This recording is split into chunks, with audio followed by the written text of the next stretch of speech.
lack of talent I have, even growing up, like it's like a love-hate relationship people have with me.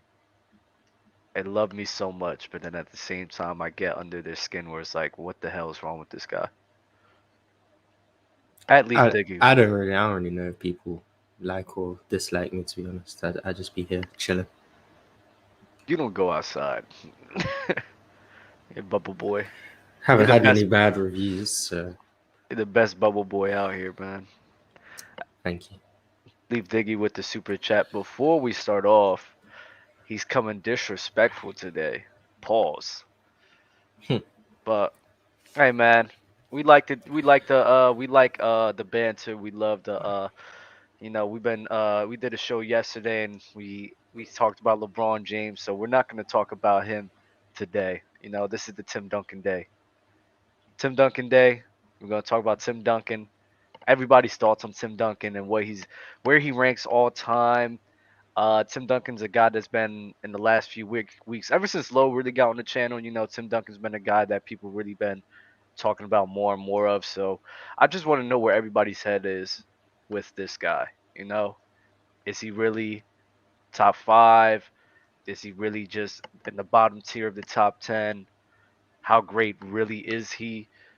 I just want to talk to you guys, ask you guys these questions, see where everybody's head's at. Where do you rank Tim Duncan all time?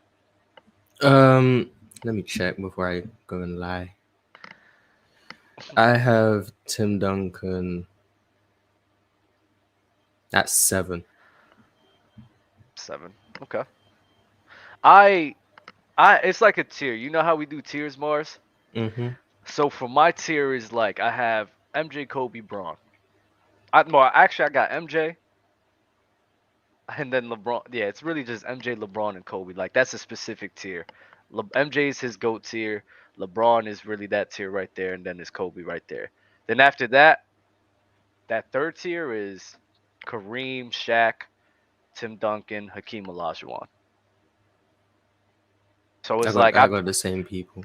yeah, so it's like after that, it's like I don't really care who has them over who. It's just like that's just my own little tier for those guys right there. Larry Bird and Magic Johnson isn't better than those guys. I just no, I can't get with that. That's terrible logic, and I don't like it at all. LaTroy Dale with the super chat. I personally think y'all overrate Tim Duncan. Great player, but he isn't touching Kobe skill wise. And with 5 chips, us knowing Kobe was robbed a couple MVPs, I think Tim has to come after Kobe. That's where I think people overrate Kobe Bryant a little bit. I'm not gonna lie. Overrate Tim Duncan. Overrate Tim Duncan a little bit, mainly because it's like to just put him over Kobe. It's like I don't get the argument. Even when Lowe says it, I be listening and I'm like, it's a weird argument. It's so weird, bro. Like you have Kobe Bryant throughout the time they played together as well. Kobe Bryant, in more cases than not, was better than Tim Duncan when they played together, right?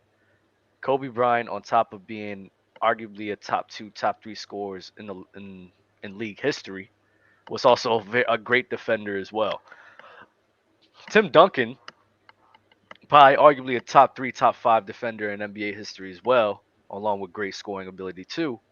But then it's like after that, it's like, I mean, what are we really doing after that? I mean, I don't think Tim Duncan has ever carried the load that Kobe had to carry with Kwame Brown and Smush Parker. He never had that load that he had to carry. We both know that they could ceiling raise, but we never really seen Tim Duncan floor raise in a scenario similar to that, you know? It depends because a lot of people look at that 2003 team, and yes, they have names like David Robinson, like Tony Parker, like Manu Ginobili. But if you just look at that team for who they were at that point in their careers, instead of just saying they have all these All-Star Hall of Fame guys, you could argue he floor raised that team. I'm not sure Floor if I'd, raised?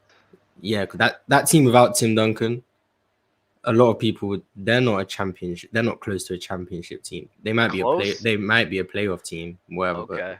without Yeah. without Tim Duncan, and some people say they're not even a playoff team because if you watch like those 2003 Spurs, Hmm. Tony Parker, like we know Tony Parker was never a great shooter, but '03 he was giving Rajon Rondo treatment at that point. Mm-hmm. And then Manu Ginobili was what I think in his first year, second year. He Rajon was. Rondo treatment in '03. Mm-hmm. Tony Parker was I don't being think it given that was razor that and run. bad. It Not that was. bad. It was It that was bad. bad. It was bad. I gotta rewatch that. Tony Parker was not being respected on the perimeter at all. Manu Ginobili was first or second year. David Robinson in his last year of his career, he still provided like okay defense, but offensively he was nothing close to what you'd expect. So if you want to sit, for me, that would be my argument for floor raising. Those like early 2000s post David Robinson being a great player, but I think 2003. But the thing about like the 2003, where I do give you like when it comes in terms of scoring, I think they relied heavily on Tim Duncan in terms of scoring as well, right? But mhm. defensively, they were a sound team because even though David Robinson was older, he was still a sound defender. They got Bruce. They had Bruce Bowen in at that time as well. Steven Jackson is a really good role player too, and people don't talk about him too. Steven Jackson was good at that time too, so it's like I would give them the benefit of the doubt that they would be a playoff team. I would not sit here and say that they wouldn't make the playoffs. I just don't see them falling from graces that far. You feel what I'm saying? I'd have to see what the bottom of the West was looking like in 2003. I can't remember. Oh, don't cap, bro. Don't be stay capping about Steven Jackson. He was a good role player, bro. He is a liar. This man Low just be lying for narratives. This is crazy, bro. This is crazy. But we're going. Let me look at the bottom of the West real quick.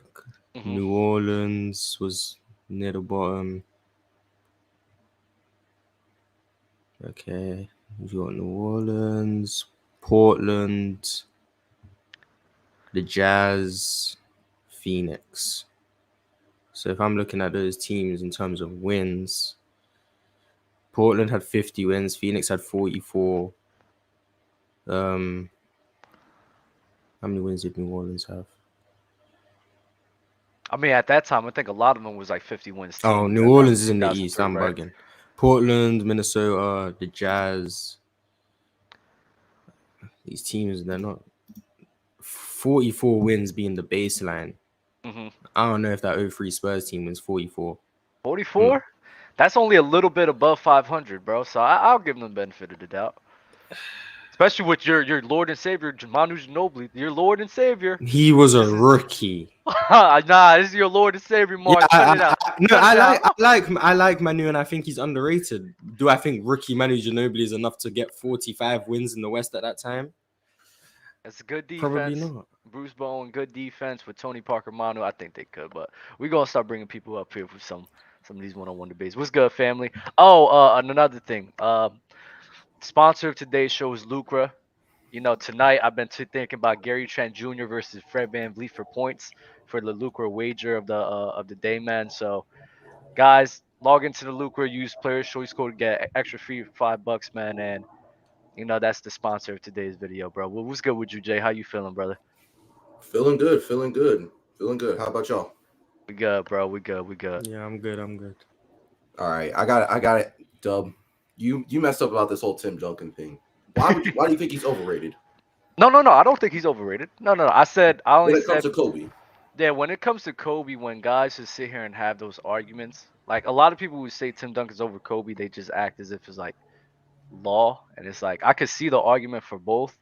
We won't have to just act as if it's law though. Like I think they both have a valid case for one another, but in my mind frame, it's like I would rather have a guy who's giving me more of a playmaking ability, a top three scorer in NBA history, and a very great level of defense as well than Tim Duncan, who gives me a great level of scoring and a great level of defense. But I think the playmaking and the passing just separates the two.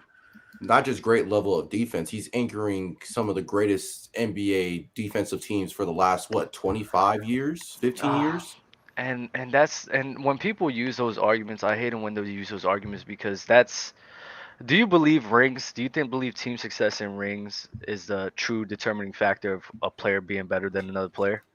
No, it their entire game goes into it. It So, can't just be team accomplishments. cool. So yeah, it can't be team accomplishment. So when people bring up those arguments, they're essentially bringing up the team and what they accomplished and putting it on Tim Duncan and trying to use that as a talking point to put him over Kobe Bryant. So if we all don't include team success in rating players, why are we gonna sit here and use team success there? Because the defenses, I just word off. They had David Robinson, who was a great defender as well. Even though he was aging out of the league, he was still a great defender. Bruce Bowen came in as well. Like he was always surrounded by good defensive units. So he has crazy impact on the defense, though. I would say that. But to sit here and say just because he's anchoring some of the best defenses of all time, so then we're gonna put him over Kobe Bryant, I don't. That's weird Like to me. I personally don't have The him over. defense got better once David Robinson left, but I'm just saying. It got way better, Mars. Way better. I'm not saying David Robinson was a great defender. I'm just saying the defense got better. Like David Robinson was a great Mhm. player in San Antonio, but they got way better once he left because then Tim and Bruce Bowen and them just became the anchor up until they had like Kawhi coming in and stuff like that. Mm-hmm. But still, that's still good help though. I agree. Like I personally have Kobe over Tim, but like my top 5 of all time, it's Jordan, LeBron, Kareem, Kobe, and then Tim is number 5. Like Tim before a couple weeks ago, Tim was number 7, 8. But because I've been watching the show for a while, and I ain't gonna lie, Low convinced me that Tim Duncan's top 5. He has convinced me. And I'm not mad at it. Like I'm not mad at it, right? Like 2003 alone has convinced me. 2003 alone has convinced me. He went crazy in 2003. Yes. I rewatched that entire playoff run and series. He has that alone convinced me that he's top 5. And Did you put him over? Did you put him over Hakeem? Maybe. So that's why I say like I'm fine with the argument. Like I am fine with it, but like the arguments, like when we get into Hakeem and Kobe, it's like these is real debates that can happen, you know. So I love the Tim Duncan love, but it's like splitting hairs at this point. Like Hakeem Olajuwon, I don't think.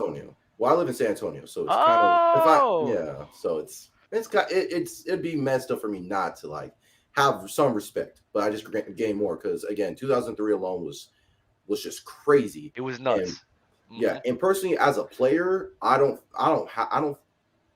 have Olajuwon as the better player per se, but I do think Tim is greater, especially with everything that he has done in his career in San Antonio. I would say the first half of his career, not the second half, because obviously you had Manu and then Tony Parker and then eventually Kawhi taking those bigger roles. But how is he greater though, especially in that first time when Hakeem, like the 2 postseason runs, you talk about 03, the 2 postseason runs Hakeem had, I will argue is probably better than Tim Duncan's. When you look at greatness, there has to be more than a couple postseason runs. I think Hakeem's greater as well, but I think he was a better. For me, Hakeem and Tim Duncan, like this might sound crazy, but to me they're kind of like similar modes of player. But I agree. Hakeem is just better on both sides of the ball to me. So I'm looking at Hakeem at his peak. I think he's a better player. Then the longevity, Duncan has that, but Hakeem also had great longevity. Like even if you look at the early, well not the early 80s, but when he first came in, like I rewatched that 1986 finals maybe like a couple months ago. Like even then, Hakeem was a great player. Like he still developed as time went on, but he still had 10 plus years for me of elite longevity, plus him being a better player at his peak. So that's why I have them like 2 spots apart with Hakeem with the slight edge. But I don't think it's crazy to say you have Tim Duncan over Hakeem. Yeah, again, I think Olajuwon is the better player.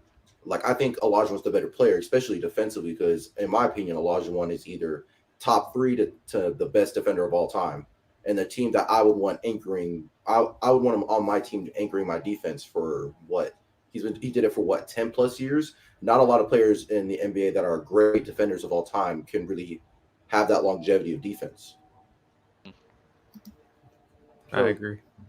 I agree. I think Tim Duncan's longevity is amazing, but I mean, like Mar said, like Hakeem and like even Shaq, a lot of these guys' longevity is very underrated because I think they have both of them have like 10 plus years of being great. But does Shaq have longevity at a prime level per se? Yeah, like Shaq has from the moment he came into the league until like 05.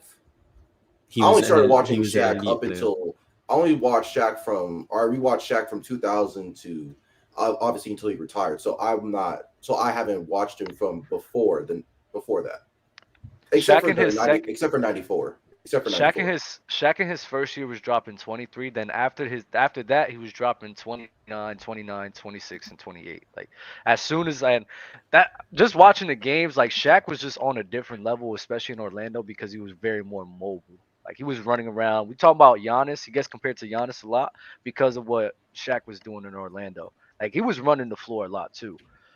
And listen, Shaq was a different breed coming out. But appreciate you, bro. I'm gonna get some other people on here, man. You be safe and salute to you, my guy. You came with a lot of facts, bro.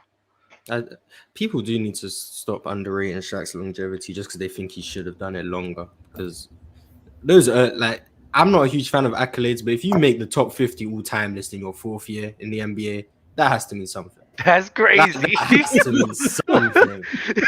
That is crazy. Hold on, let me read off. That has to mean something. Let me read off some super chats real quick. I don't want to hear the guy on the right say anything about Manu after that PG take. Mars, he's talking Manu about Ginobili's you. better than Paul George, man. Oh man, he's better than Paul George. Hope you both are having a good day. The stream on Dub's channel last night for J-Rod's birthday was fun to watch. Appreciate Chase Richard, bro. Appreciate you for tuning in. We did a live stream for J-Rod's birthday. It was it's today actually, so go Happy show my guy some birthday. love. Happy Yes, birthday. sir. A Tribe Called Len. People don't talk about today's bad resume enough. No, Tim Duncan. TDs. Oh, Duncan's. Tim Duncan's bad resume enough. Kobe, Braun, and Jordan's failures get amplified. No one talks about when Duncan lost to an 8th seed. That is true. Zach Hoffman. Tim took pay cuts. Does it help his all-time rank? That's a good question. Not to me. No. It actually kind of hurts his case. Unless it's on the basketball court, I don't care.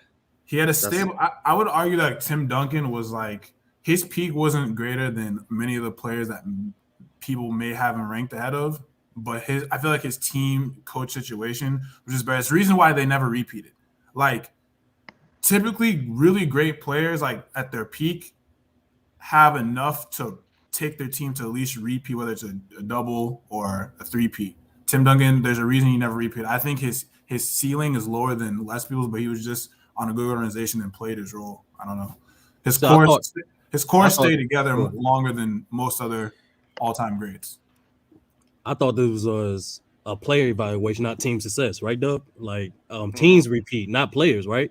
And if when you go back and rewatch, there were circumstances what prevented the San Antonio Spurs from repeating, and it wasn't Tim Duncan's fault. Their first championship, he got hurt in the next postseason. Their second championship, he was playing well. The supporting cast couldn't overcome the Lakers, and so on. And same thing for the Dallas Mavericks series. If you go watch those performances, Tim Duncan was balling. For his first 11 years, Tim Duncan was providing you elite defense, great scoring at that time, and people don't mention his rebounding for some strange reason. And when you go back and watch those series between the Spurs and the Lakers in the early 2000s, Tim Duncan was holding his own. I'm talking about dropping nearly 25 and 15 some series, 29 and 17 other series. From 2002 to 2005, Tim Duncan there's a reason why Tim Duncan was the best power forward in the best power forward era in the NBA history. Would you ever consider him, like, when you compare the dominance compared to other all-time greats, at his best, would you consider him as dominant as other people? I want to answer that, because the thing that I do love and respect about Duncan is just because he played in an era with, like, this is why I give love to Shaq, Kobe, and Tim Duncan a lot, because they didn't have the benefit of not playing with that many players at the same time. They had to go against each other, right? Tim Duncan, I think he was amazing. He was a dominant player. But just because he played alongside of Kobe and the Shaq, his dominance got overshadowed by those guys. I'd say no, because those guys, and most people have those guys top 10 and they play on the same team. People, for the first 10 years, Tim Duncan was not only anchoring that was the best defender clearly for San Antonio for like nearly 14 straight years, up until Kawhi's first Defense Player of the Year. He was the team's best defender. So when people say he was the anchor of all-time great defense, that's what they mean by that. That means literally when he was off the court, that was great. When he was on the court, there was all-time. That's his level of impact. His positioning, his length, excellent post defender, excellent second chance defender, contester. This dude was the embodiment of consistency. And then when you're talking about the underrated tone, I know some people like to take in leadership or whatnot. Like he was the pure embodiment of leadership through action. How many times since your boy like Steven Jackson used to say, I got to take a bunch of pop criticism because Tim Duncan is taking that criticism. And then not only that, like I said before, we got to pay attention to what this man been doing against all-time great teams like the Shaq and Kobe Lakers, like the Detroit Pistons, like those underrated Dallas Mavericks teams in the early 2000s. Like he was killing. And be honest with you, the reason why they kept losing to the Lakers was really because their front court couldn't compete with the Lakers front court. I mean, was backcourt? Yeah, backcourt, my fault. Backcourt, yeah. So I just think there's a reason why Tim Duncan is personally in my top 5, and there's a reason why majority of people do consider him greater than Kobe. It's not just I understand people with the scoring and whatnot, but like Tim Duncan is not just a two-way player. He's a very underrated playmaker, elite rebounder, very good scorer, especially for that time, and top 3 modern best defender of all time. Top 5 all time, top 3 in modern era. Easy. Boys, you got anything to say? I mean, I agree with basically everything. The playmaking, I'm not. I don't know what you mean by underrated. I'm not. I'm just not as high on Tim Duncan's playmaking as passing. Maybe I think he's solid, but I don't know.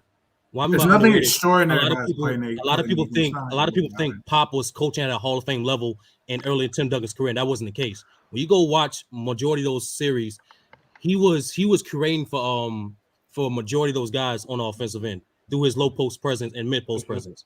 So that's what I meant by underrated playmaker. And even in his later years, he was excellent reading cutters, excellent finding cutters. Yeah, he became a much better passer later on. Early on, I wasn't sold on his passing as much, but and playmaking, I agree.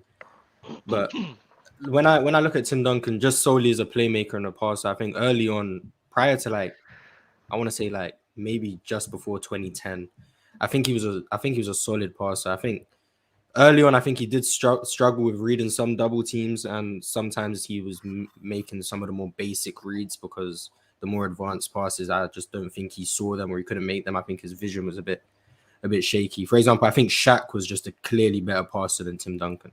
I don't know if that's like debatable or whatever, but I think player like Shaq is someone who I consider a much better passer than Tim Duncan. I think Tim Duncan was okay for a big. I don't think he was good or great or anything as a passer. Not until like the Spurs started, like when his speed sort of just started to slow down, he became a much better connective passer. He became a much better passer finding cutters, especially if you look at like even 2014, that Spurs team with the ball movement. Tim Duncan was a great passer in that team as well. But early on, I'm just not sure how much I really rate his passing, like prior to like 2008, 9, etc. Yeah, I can't have Tim Duncan top 5 all time. I anything between like 12 and 6, I think is reasonable. 12, Jesus. I'm not saying I can see. I think he needs to be a top 10 player. I need he needs to be top 10, but I can see how someone could justify 12. I wouldn't put him 12. I think it's a bit crazy, but. Got you. Hey, football, appreciate you for coming on. I'm gonna bring some other guys up here though, bro. You be safe, all right, fam? Peace, bro. Uh-oh. We gotta leave Diggy. Let me read off some super chats real quick, man. Duncan was the definition of a technician. Top 5 all-time in fundamentals. But like Magic, he had a great situation for most of his career. Also one of the least criticized besides Magic. LeBron, the most overrated. Nope, we're not doing that. Thank you. We're not doing that. Tribe called Len. Duncan was also 2-4 versus Kobe in the playoffs. He was the best player on the court versus him, even with Shaq, and got swept by Steve Nash. Love Mars, but I want to know why you hate Kobe. How do I hate Kobe? What? I don't think I've done anything to say I hate Kobe. I have him, I think, like 8 or 9 all time. Oh, that's hate. I got Kobe. I got Kobe top 5. Called him a top 5 scorer of all time. I said in his defensive peak, he was one of the best guard defenders of all time. Said he's one of the best playmakers of all time. What more do I have to say about Kobe to not be considered a hater? Like I don't know. I think top 9, bro. You scratching on the whole. Okay, and if I take off the Bill Russell, if I take off the old guys like Bill Russell, Wilt Chamberlain, he's in my top 7. Like I don't think that's crazy. Keep them under him. That's what you got to do. No. Tim is easily greater, better resume, better comp. I'm happy that Embiid. I'm not sure who he was talking about, but God Serena. I'm happy that Embiid isn't in starter I think that's a starter. disrespectful. I I think think that's that is disrespectful. disrespectful. I think Joel I Embiid agree. definitely believes to I be a think if starter. Jokic is a starter, then Embiid is a starter, man. Well, That's no, messing. wait. They put KD and Giannis, right? It was They KD and KD, put Giannis. Giannis, KD, JT, Giannis, Tatum, and and I think Kyrie and Donovan Mitchell. oh yeah, I forgot to tell you, Dub. Congratulations, because your boy Donovan Mitchell is a starter. Oh yeah, I told y'all. You said that? You called that? Yeah, we did the All Star thing. We said Donovan Mitchell was gonna make it. That was I an easy remember one you though. calling him MVP. I don't remember you calling him starter, but MVP baby. I might have to go back to it. Oh, I don't know about MVP. Y'all low key overrating Tim Duncan, God Serena. Do any of you guys disagree with anything that's been being said here today? I do. Yeah, for sure. I do. I want to go on the record and say, player to player. I thought Tim Duncan had a. I thought if Tim Duncan is top 5 on anybody's list. Hold up, wait. Nah, you go ahead and read that. Oh no If you no no! want. I just put that. I just put Oh, that up, all and I right. found Nah, it if funny. Tim Duncan is top 5 on anybody's list, he's kind of fringe top 5 to me. But if he's noticeably top 5 on anybody's list, it's because of his resume, it's his career. That's the reason why.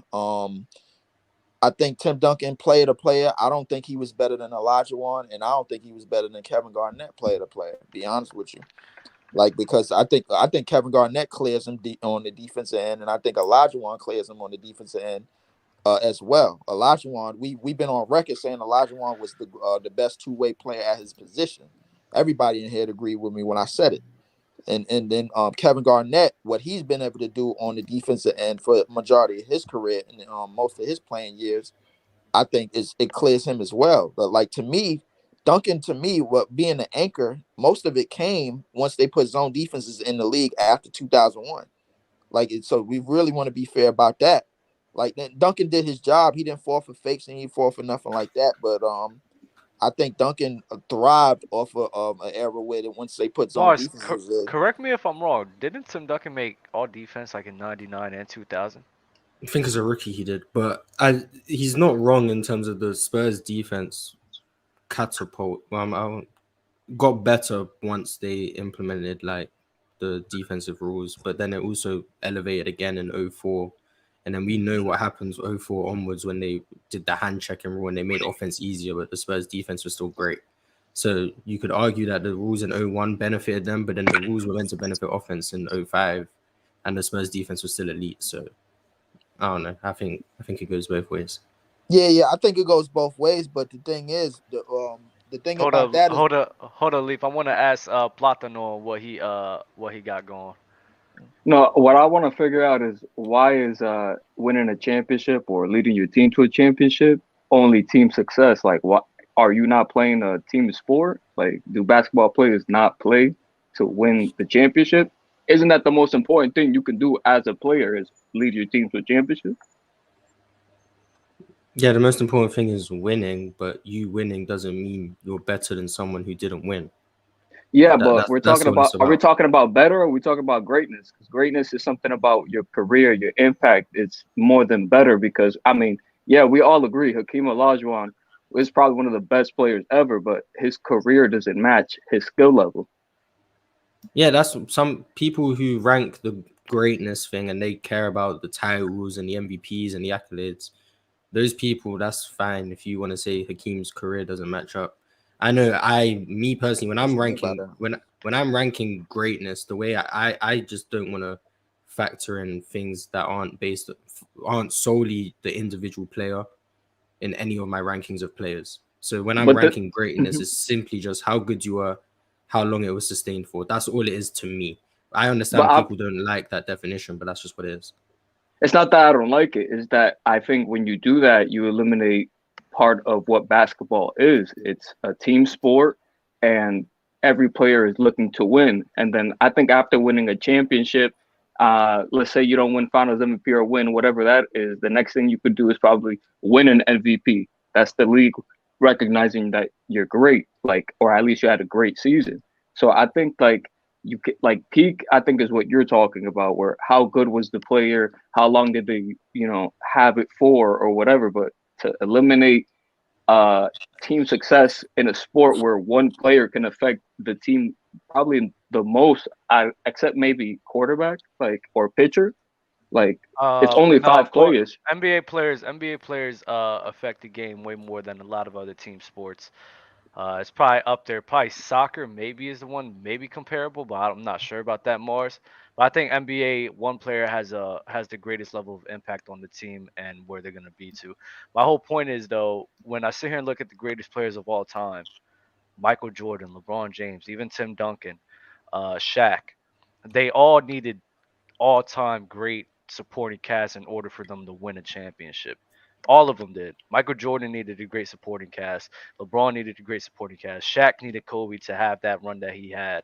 Like they all needed a great supporting cast. So my whole thing is, if the best of the best of the best of the players that I view needed that much supporting cast in order for them to win, why am I going to negate other guys who didn't have a supporting cast like that? Why am I going to negate them for who they are as players if they didn't experience that as well? And I know that it takes so much moving parts, coaching, role players, your co-star. It takes so many pieces to win a championship. How can I just sit here and be like, nah, just because you didn't win a ring, you're not on the level of this guy that possibly did. Like Dirk Nowitzki is a great example. Dirk Nowitzki and Kevin Garnett, me in my opinion, Kevin Garnett is better. But a lot of people would hold Dirk Nowitzki in a higher light because he won a ring and he wasn't with Rajon Rondo, Paul Pierce, and Ray Allen. I don't think that's a good way of thinking because Kevin Garnett and the talent he has as a player showed me who he was. He was great, and I think he was more impactful than Dirk Nowitzki. Dirk just had a great run in 2011, which was better than 2008, but that doesn't make him a better player. You feel Yeah, what but I'm saying? we're I talking agree. about greatness though. We're talking about greatness though. If I we're talk gonna about rank, better player. I talk about better player. oh well, that's a completely different, argument. Like, I think greatness is a more important argument because it shows the impact you had on the league. Like, you could say, Kevin Garnett is greater. I mean, better than Dirk Nowitzki, but the effect Dirk Nowitzki had on the game was way higher. I mean, look at the Mavs teams and what they did. The league started changing after that, where it started going right back to the I'm passing the ball, open shooters, things like that. On top of him beating a super team, that So impact that he has on the league for that is greater than Kevin Garnett winning with the Celtics in 2004 can I and all can that I can stuff. I can I hear your top 10, please? My top 10, I Mhm. got Jordan, I got Kareem, I got Bill Russell number 3, I got Magic number 4, and I got LeBron number 5. Number 6, I got Larry Bird. Number 7, I got Tim Duncan. 8, I got Shaq. 9, I got Wilt, and 10, I got Hakeem. You nicer than me. I got LeBron. I had LeBron at 3, respectively. But Wait, where do you have Kobe? 11. 11. Wow. All right, yeah. Nah, I mean, okay. I mean, the reason I mean, I I knew I can didn't get explain it Kobe's though. name. Yeah, you go. I Go don't I explain don't that. think Kobe I don't think Kobe has a claim as the best at his position. He also has only led his team to 2 championships and 1 MVP. Now you're gonna say, well, how are you gonna have Hakeem above him when Hakeem did the same thing? But at the very least, I could say Hakeem had a way harder back to back than Kobe did his entire career. Did he? Can I ask you this? Why would you have Wilt Chamberlain over Kobe Bryant if Kobe proved to be more of a winner than Wilt I Chamberlain? mean, they both led their teams to 2 championships. What do you mean? But Kobe has 5. You And what can don't No, don't you say you wait and you don't can you No. consider Wilt He's Chamberlain the saying led. leader? I'm not gonna argue. yeah, but I would consider and Wilt I would Chamberlain consider Wilt him the leader. Chamberlain had a great He had supporting a great cast as supporting well. cast as So well in his first championship. Yeah, I that mean, Philly team was crazy. I think it Kobe was had like Shaq 60 though. something. Yeah. Yeah, Wilt had a 67. Wilt had a That's it. plethora of guys as well. Will had a plethora of guys. Yeah. And No one on the level of Shaq. Magic and Kareem had each other, and they had arguably the best other supporting cast for a duo in NBA history. But They you're not they providing that sort of context for those guys. they So why are you gonna they try to bring did, that for Kobe? but the reason why people look at Kareem and Magic and they don't separate their championships the same way they do for Kobe Shaq is because it was clear that Magic, when he stepped onto that Lakers team, he was an alpha as well as Kareem. Look at the Game 6 that he played. Even though there's the myth, he plays center or whatever, he still put up 42 and won the game. Like, he's doing stuff that you're supposed to do if you're great. You're supposed to win that final game. Doing that after 2000, not as much. After the 2P he had, he was doing just as much as Shaq. It was just the finals where Shaq was destroying his competition. But San Antonio I got you. Was going bananas. No, I got you. If you're gonna say that he didn't have any competition in the finals versus the front court, where was Kobe's competition in the West for the backcourt? Of course, he's gonna go off on the Spurs when who does the Spurs have before they get Manu and Parker? You're just explaining why we can't judge players by team success. You're explaining. No, but it matters. It's all about matchups and favorable positions that make players look more successful. But it matters. It sucks. It's not consistent and it sucks. But that's just the reality of things. Every player that plays in the NBA, ask players, the great players, their goal is to win the championship, regardless of whether their team is great or not. Their goal is to win the championship. So we have to weigh winning a championship and team success a lot because that's the name of the game. It's to win with your team. I mean, I'm not a player in the NBA. I don't have to value what they value. But it matters. It matters. It matters to them. It matters to them. I 100% agree. Who's better? I've already said if I was an NBA player, I would value winning over everything. I would take the career with the most rings because that's all I would care about. I'm not a player, so I'm judging you as a player and your individual ability to play basketball. But that's not true.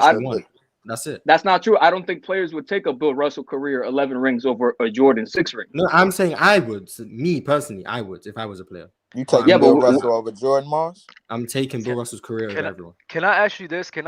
Who's better? Allen Iverson or Clyde Drexler? Better as a basketball player or greater? Who's greater? Greater?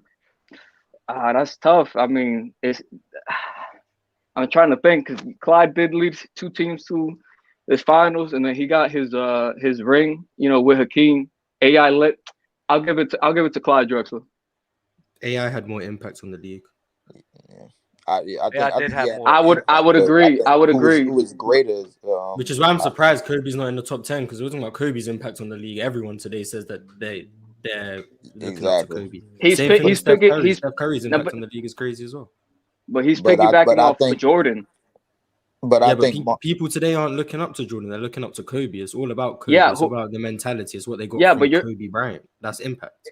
But that's like me saying I'm looking up to I don't know, like in music terms, I don't know, I'm looking up to Young Thug and I have no influence from Lil Wayne. Like that doesn't make any sense. Kobe came from the tree of Michael Jordan. He was literally bothering him every day. If he could, he would have worn his underwear. That's how much he loved Michael Jordan. Michael Jordan came from Dr. J and David Thompson. Yeah, but Michael Jordan revolutionized what they did. Yeah, Kobe didn't make Jordan's entire game better, or he didn't improve upon it because Michael Jordan was still better and greater. But you're arguing impact on the league, and impact on the league. Kobe Bryant had a crazy impact on the league up there with Michael Jordan. He had more impact on the league than Tim Duncan. He had way more impact on the league than Tim Duncan. Possibly, I agree, but go ahead. Not to cut y'all off, but I think Kobe's impact was not more so much as the league, but so much as on basketball as a whole. If you look at what he did for other countries, over in China and all these other foreign countries, I'm talking about basketball as a whole. I'm not even talking about the league. The league recognizes him now, man, and they pay homage, man, because now that he's gone. You know what I'm saying? But how many players is patenting their game after Kobe Bryant in today's game? But who did Kobe Bryant pat his game off of? That's what I'm saying. Like, it goes back to Michael Jordan. Off of Jordan, and then it goes back to Dr. J too. Jordan pat his game off of Dr. J too. He did, but Michael Jordan took it to another level. Did Kobe take Michael Jordan's game to another level, or was he below him? Because I think he's a watered down Jordan. In terms of he's worse. But if you want to talk from a skill set standpoint, you could definitely argue Kobe took MJ's skill set to at least the same level or to another level. From a skill perspective, you could definitely argue that. You mean having skill, or like what do you mean? If you look at post game, Kobe Bryant got the basics from Michael Jordan. Then you look at the footwork, the adaptation, the shot making ability. Those things are enhanced from Michael Jordan. Do I think he's better than MJ? No, because I think MJ was a superior athlete. But if we're talking about enhancing MJ's game, Kobe Bryant took a lot of the skilled aspects and was more skilled and more proficient at them. He became a better outside shooter than MJ was. He had better footwork than MJ did. He was better at making difficult shots than MJ was. He did take those things to another level, and those are things that people look up to Kobe for. I don't think he was better at taking harder shots. Yeah, I don't think so. Kobe to me is the best difficult shot maker of all time. He is. So then he took it to another level. I think it's roughly the same. But that's good. No. The reason, why he took those difficult shots is because of his ego. Not Michael Jordan didn't take as many difficult shots because he didn't feel the need to. It's like, why would you take the harder shot when you could get a more efficient shot? That's what made Michael Jordan great when he started listening to Phil Jackson in the triangle. Well, no one's saying Kobe's better than MJ, and I think MJ took easier shots because he was just better at getting easy. I think Kobe's a better 3-point shooter because he practiced it. So the same way that he practiced the 3-pointer, he practiced harder shots. I think Jordan's athletic ability to have he made it look easier for him. That's Jordan's athletic ability and the advantage that he had over people in his era allowed him to get to his spots much easier than Kobe did. Kobe had to battle against the T-Macs, the Vinces, the Ray Allens, the Allen Iversons. But a lot of these dudes was giving Kobe a lot of issues early in his career, and most of it going forward. And then he had LeBron James and had other players that going along in his career. But I think Jordan had more of an advantage over the Craig Elos and the Joe Dumarses and all the other and the John Starks of his career. I think he had an advantage because they knew where he was going to go. It's just a matter of if they could stop it or not. That's just my opinion on it. At least I would accept that if Michael Jordan wasn't like a level above Kobe in athleticism.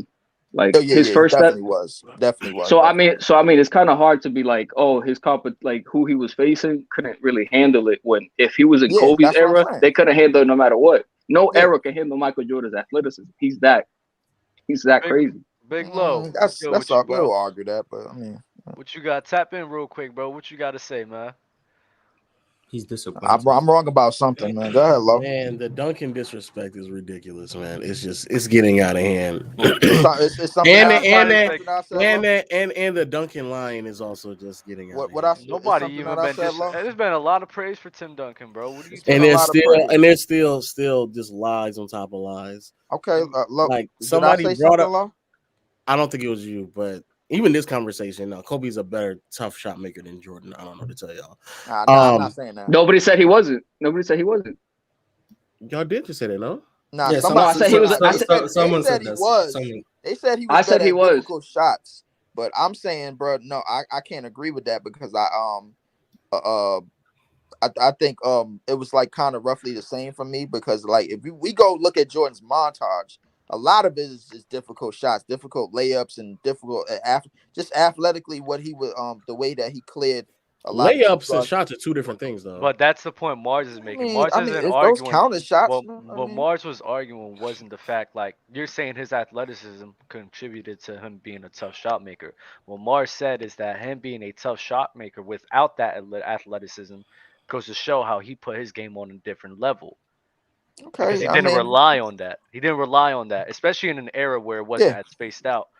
I mean, isn't that Larry Bird's entire flow? Isn't that Larry Bird's entire flow then? Like making crazy shots with no athleticism. Like that's Larry Bird's entire flow. Not no athleticism. But back then with illegal defense, if he really wanted to, you can ISO and not really have any help. So no. Yeah, but we see him make a shot over the dude's head. Like his highlight. I've seen Kobe do that several times. That's not like I'm not saying it's impressive, but Bird can make difficult shots, but he's not. But Bird's a better shooter. Like, but we're not talking about who's the better shooter. Who's the better tough shot maker? But exactly, that's it. Okay, but I'm not gonna say Kobe's a better 3-point shooter than Michael just because Kobe practiced it and actually grew up in that era of shots. If Michael Jordan wanted to make 3-point shots, he would be nasty at it. He didn't practice it the same way Larry Bird didn't. Whose fault is that? Whose fault is that? What does that have to do with tough shot making? I don't see. It's like there's no fault. You say Kobe got everything from Mike, and then we talk about you say Kobe got everything from Mike. Then we talk about the things he's better than at Mike, and then you're just saying Mike could have done it if he wanted to. So at this point, Kobe can't do anything. He can't win in your eyes No matter what he does, it's either MJ could have done it if he wanted to, or he's a better tough shot maker. And I said yes. But the reason I said he's a better tough shot maker is because he practiced it. No, because he practiced those shots by taking that's them. The point. That's the even point though of he wasn't getting better supposed at to, something. because his ego. Yes, that's the point of getting better at something. You have to. It's not an ego thing. He's just not as physically. It is an ego. Athletic.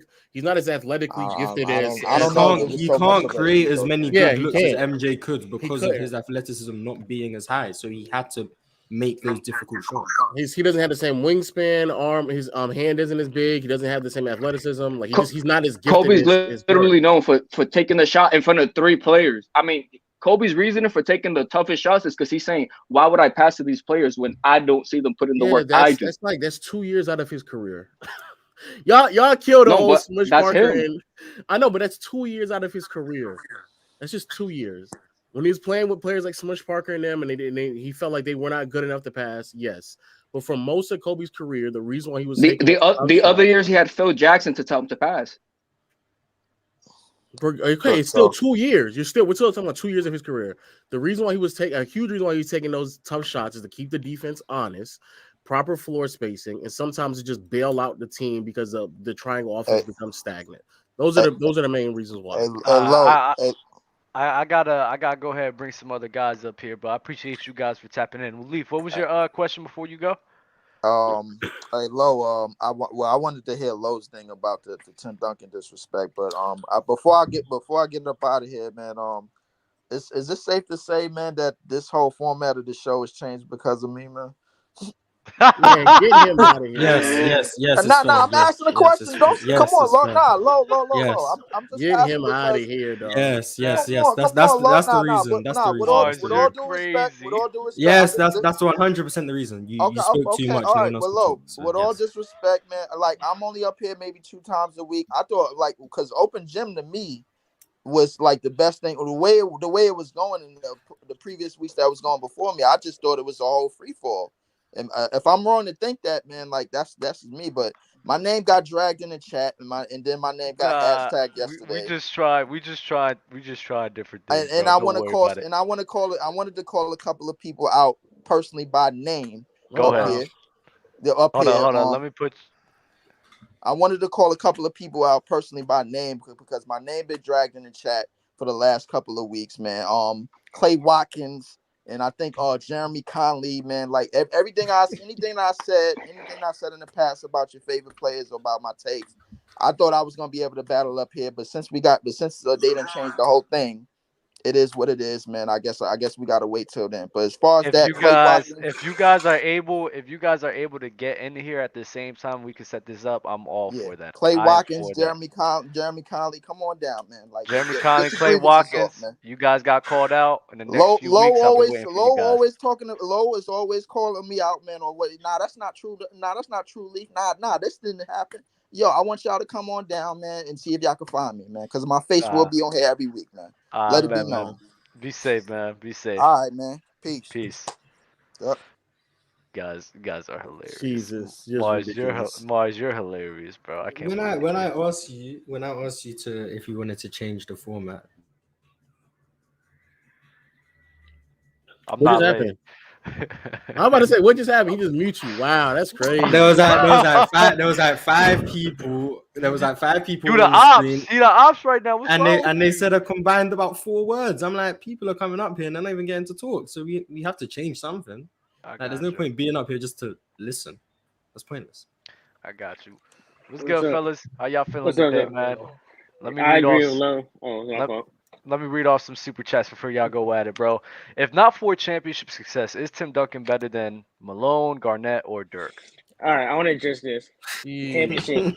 the Tim Duncan is crazy. I'm not going to talk about the championship, but as a player, he was a great player. I don't get people because, like Lois said it in the other show, he came in averaging how many points? 20 or something like that. He was already a 20 and 10 player. Exactly. He was already arguably a top 15, top 10 player in the league. He came in. He was arguably a top 7 player. He finished top 5 in the MVP race that year, his rookie season. Yeah.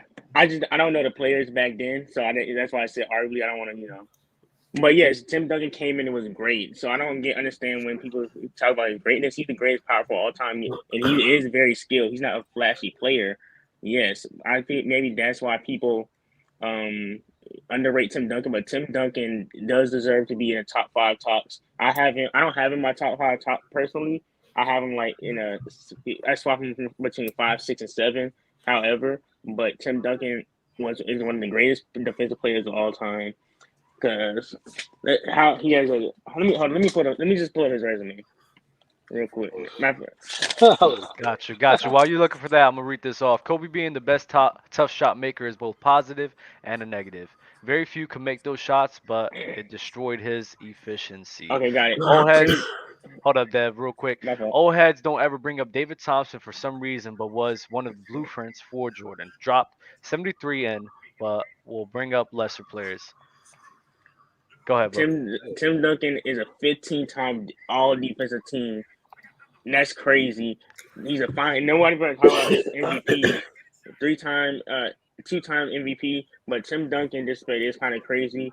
And not only that, his team assistance adds on to his greatness, but I was just talking about him as a player because people try to separate his career, and him as a player, but him as a player was individually great, and I think he was better than a Malone, and he was better than.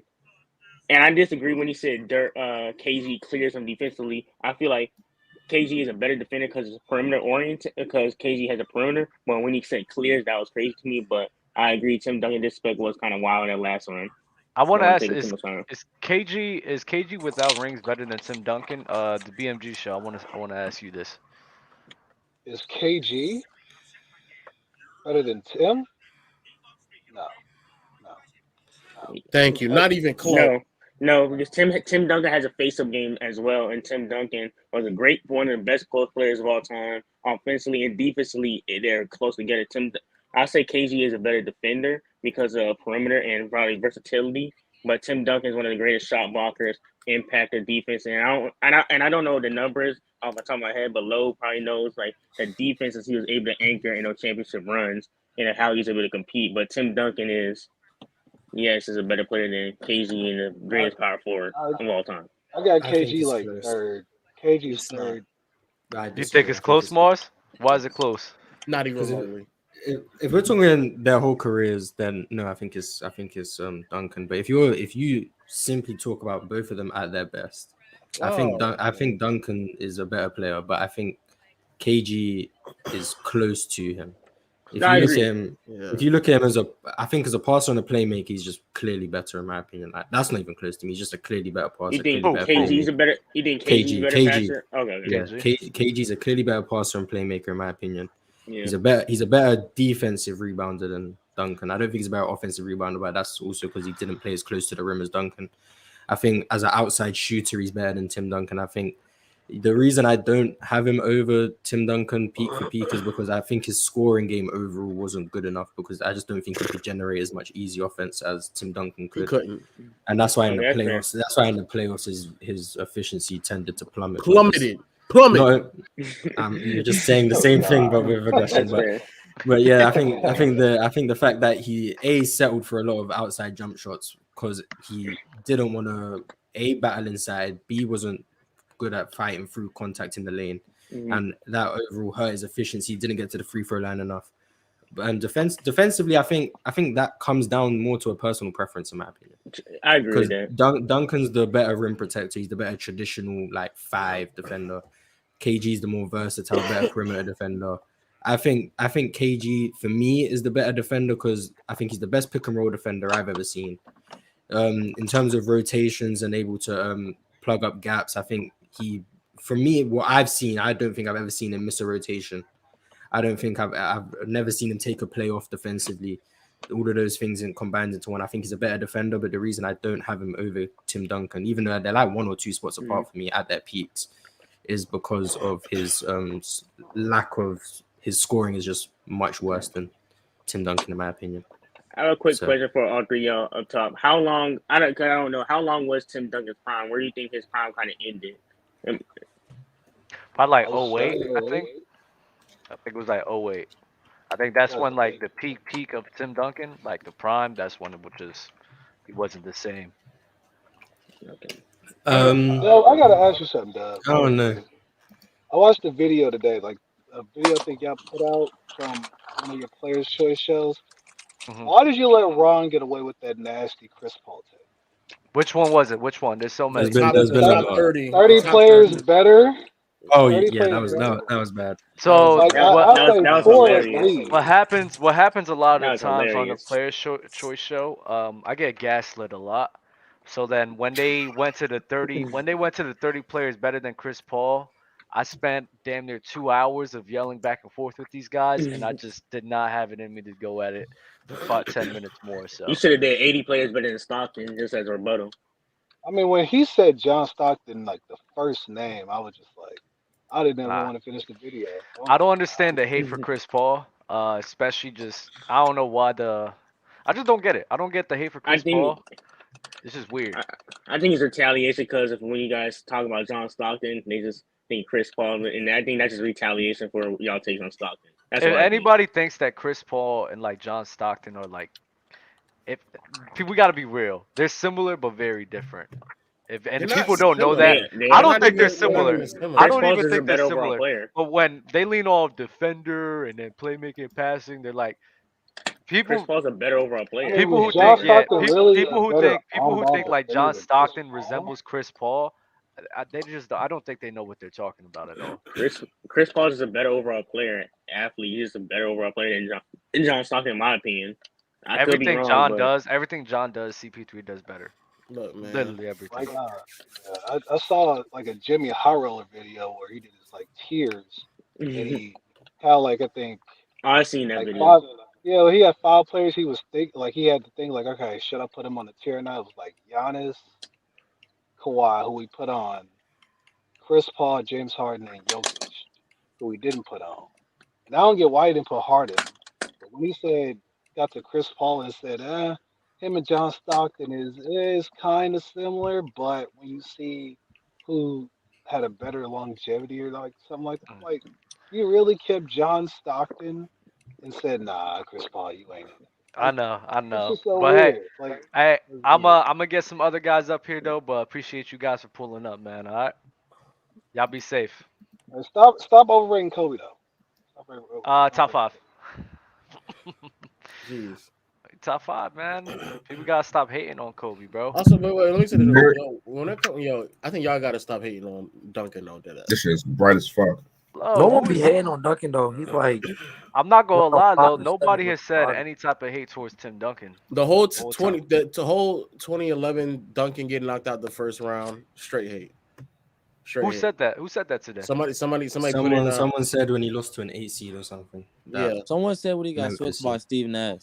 No context in that at all. How Duncan was not. He got hurt at the end of the season, dealt with the ankle injury, and Manu Ginobili also dealt with the elbow injury that same postseason run. You just stop being lazy and look it up. You'll figure that out as well. Also, Duncan had a torn meniscus in 2000, which kind of derailed a lot of his prime years. So yeah, he really wasn't that great after like 2008 or 2009. It's a bunch of details that y'all just don't know, man. Also, that team was trash, bro. I don't care what anybody says. That team that he got drafted to was a trash team. That was a bad team, bro. I'm sorry. I'm gonna just say it, bro. Y'all love to slurp up David Robinson all day, left and right. That team was a bad team, bro. That was a bad team, bro. David Robinson definitely did drop off after that 99 final. How were they a bad team though? They couldn't get past the first round without Duncan, dog. They couldn't. What are you talking about? They could have, but they made it to the second round. Was it 2000? They lost to the Suns when Tim Duncan was hurt. In 2000, they lost to the Suns in the first round. When Tim Duncan got hurt, we had a torn meniscus, and he couldn't play. Yes, sir. He literally could not make it past the first round without Duncan. That team was bad, bro. I do not care what people say. That was a bad team that he was drafted on. Okay. Enough of this. Doesn't make sense. Bro, That really doesn't make sense. You know, it don't make sense, right? Right now? No, that doesn't make sense at all. Yeah, it does. Just because they didn't make it out the first round because of one season doesn't mean that they're not good. That makes no sense. That makes no sense. David Robinson. Well, let me ask you this. The 90s Lakers, right? The 90s Lakers when they lost. Did that team suck? Just because Magic Johnson wasn't there? The 90s Lakers? the 90s Lakers, when Magic Johnson got forced into retirement, right? Right. Would you sit here and say that Lakers team sucked? The supporting cast sucked without Magic Johnson. How deep in the 90s are we talking about? This was 90 after the finals. I think this was after the finals, right? The year You that talking about Magic the year retired. 90? You at 92? All they lost was Magic, Yes. right? All they lost was Magic Johnson. They didn't make it out the first round. So that team would suck. If I'm not mistaken, I don't think what's his name played. I don't think James Worthy played in the playoffs. Oh, here come Dub chatting again. Oh, here come Dub chatting again. Hold on, Lo. Here come Dub chatting again. I got a little bit of a sidebar. In 92, I don't think James Worthy played. I'm almost 100% sure. No, he did not. He did not play. He did not play. Oh, Dub chatting whoa. Then he played in 93 though. And what happened? I think he was hurt and he wasn't even He wasn't a starter at that point. He wasn't even a starter. That's crazy. You're not comparing 80s. He wasn't. He wasn't, right? I don't think he was actually. No, he wasn't a starter. He wasn't a starter in '93. I know that. Magic, I got smoked with Magic and Kobe. Nah, bro. I just want y'all. No, it's weird to me, Lo, because in my opinion, when you take a great player off a scenario, I don't have those expectations high for that team, especially when they.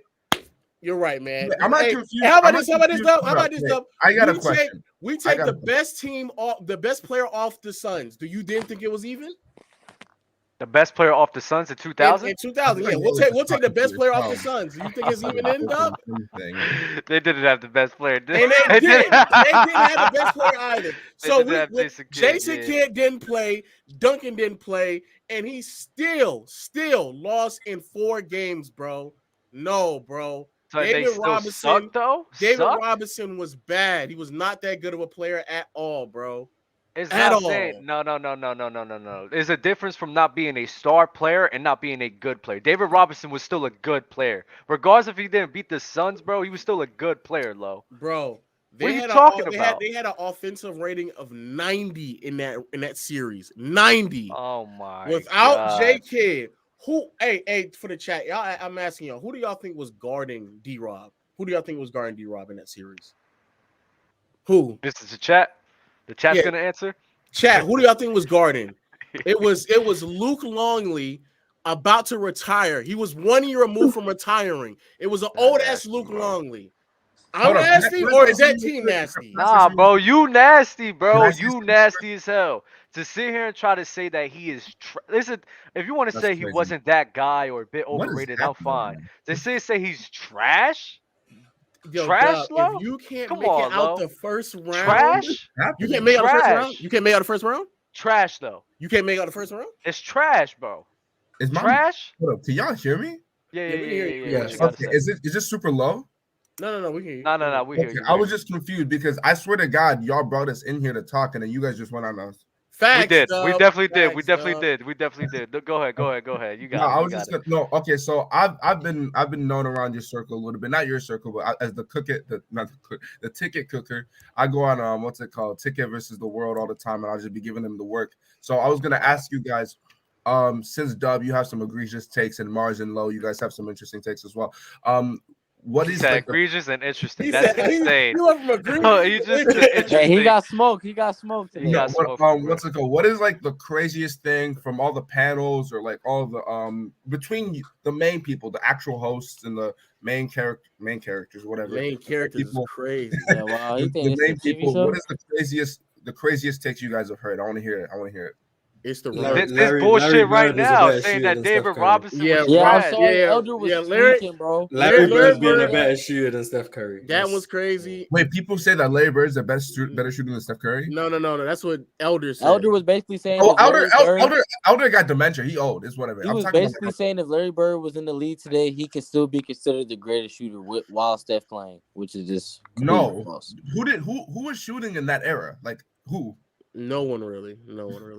It's like I guess. The other crazy one though is the Ron take where he said that James Harden isn't on the same level as Allen Houston and Latrell Sprewell. Ron just be trying to argue some dumb shit. Okay, but at a certain point, we got to understand that like questions are not made equally. So if Elder says some shit like that, don't even entertain it. Just be like, okay, you're old. Hey, sometimes when Ron be talking about Ron is like the same in 2015. Sometimes I be wanting to get behind him. Whenever I hear, has the worst one. whenever I hear the old heads say that Stephen Curry is a shooting guard, but then Larry Bird is not a power forward, I just hate that take every single time because I don't even understand this take having to do with like positions and stuff, because if someone's put into position of point guard but they play differently, does that make them less of a point guard just because that's what traditionally to them, yes. To them, yes. And it only is applicable to only that position. Every other position can play however they want to play, but for that position specifically, you have to play like this traditional point guard. Which, FYI, even in the earliest days of NBA history, they would still have volume scoring point guards, so they'd just be chatting, dog. I mean, to be fair though, like even though like I've watched your guys' show and stuff, and you guys should get me on the panel, but I would say that I've heard you, like even between all of you three, Mars, Low, Chill, Fluent, at least every so you guys will say some pretty crazy stuff. I can't remember what it was where. I don't say anything crazy. I've never said anything crazy. Really? I say, bro, just because you're confident in what you say. I don't say anything interesting. I say egregious stuff. That's what I said Zion was on the same tier as Jordan Poole. So that's crazy. I know. I mean, okay, it's low. I admit when I'm wrong. And I ain't never said nothing that crazy. That's crazy. Okay, yeah, that's wild. If I'm not mistaken, I was wrong. You said Jokic. Did you say Jokic was a top 5 center of all time? I said top 10. We said our top 5 offensive. He's the best offensive center. Yeah, he's the best. Okay, I could because he does more, because he can pass and he does more. But like, I just got to be something you said. There's nothing I said, bro. Bullshit. Hey, Lo, I'm not an encyclopedia right now. I can't bring up everything Lo has ever said. Because I don't say nothing crazy. Let me see. Let me see. It's just because Low. I edit Low a lot. That's why when we do Low knows, I don't lose, because I always know what I'm talking about. Hey, Low, I'm trying to get on the Magic over Kobe. Okay, Low. What do you think? What's your hottest take basketball wise? Then what do you think is like? Stockton is trash. I don't think that duo of Stockton and Malone is. That's not really that much of a hot take, to be honest. Like for most people who are like our age, like that's really not that crazy. I'm old though. How old are you? Old. Low's 28. You're not that old, Low. I was gonna say Low's not even 30 yet, bro. Yeah, you a baby, man. You a baby. Yeah, Low's old, man. You guys are just capping around. No, Mars. Comparatively, since you're 5, sure, but like that's not it's not the same thing. No, he's old. But I think Malone's catching strays. You get too comfortable calling me old now, Mars. You say it one more time, we might have a problem, dog. Don't come at Mars like that. You old, bro. Don't own up to that shit. I know, but he doesn't say. He said old. He said old by too many times. Like I got it the first 3 times he said it, dog. It's all right. Just making sure we're on the same page. What's your diet like? What's your diet like? I see you eating Chick-fil-A every day, Lo. Oh my God! You know what? Let me get to the super chat right quick, yo. He's talking hot. Nah. Actually, bro. You know what's so crazy? I'm not eating Chick-fil-A in a good second. Actually, I can't even hate, but Chick-fil-A is amazing. Chick-fil-A is fucking amazing. I've lost weight though. I have lost weight. I respect it. In the UK. If it's not crazy to say 23-year-old. Mars, I used to go to London every summer. Hold on, bro. I gotta read the super chat real quick. If it's not crazy to say 23-year-old Luka was better than 23-year-old LeBron James, and Chill says the gap between Tatum and Luka is real tight. How close is 24-year-old JT to 24-year-old LeBron then? 09 LeBron's a different level. Not even close. How about 23-year-old? What is the point of this? What is the point of this? But as soon as we step 09 on forward, as soon as we get 09 on forward, it's not fucking close. No, it's not even close. Yeah, I think here's the thing with Luka and LeBron, like how Dell said it a couple episodes ago, I think. He said, like, when you say it with confidence, it's like you think it's just clearly someone else. I think it's close regardless which way it is. That's it. I say things confidently because I'm right. That's why I say things confidently. Dell is egregious. He said, bro, you still say it like with a tone that it's just like Luka just clears, which he doesn't. I'm right. I'm right though. That's why I say things confidently. Okay, but do you think Luka clears? Right. Him offensively, yes. Okay, but basketball is not. No way. We finally know why Aramis Jones has all this money. Aramis Jones with the crazy super chat. I'm a personal trainer. Used to work security for a DJ. I can help out if a dive plan is needed. Crazy. That's we crazy. know where Aramis Jones gets all the money you- from. If you want to make money, be a personal trainer. Mo, do you see get off the low, chats? bro. Do you see the comments calling you bubble bass? Oh Yeah, my God, yo, Bro, bro, what yo, are, bro, bro? yo, bro, yo, bro, yo, bro, yo, Chill bro, out. yo.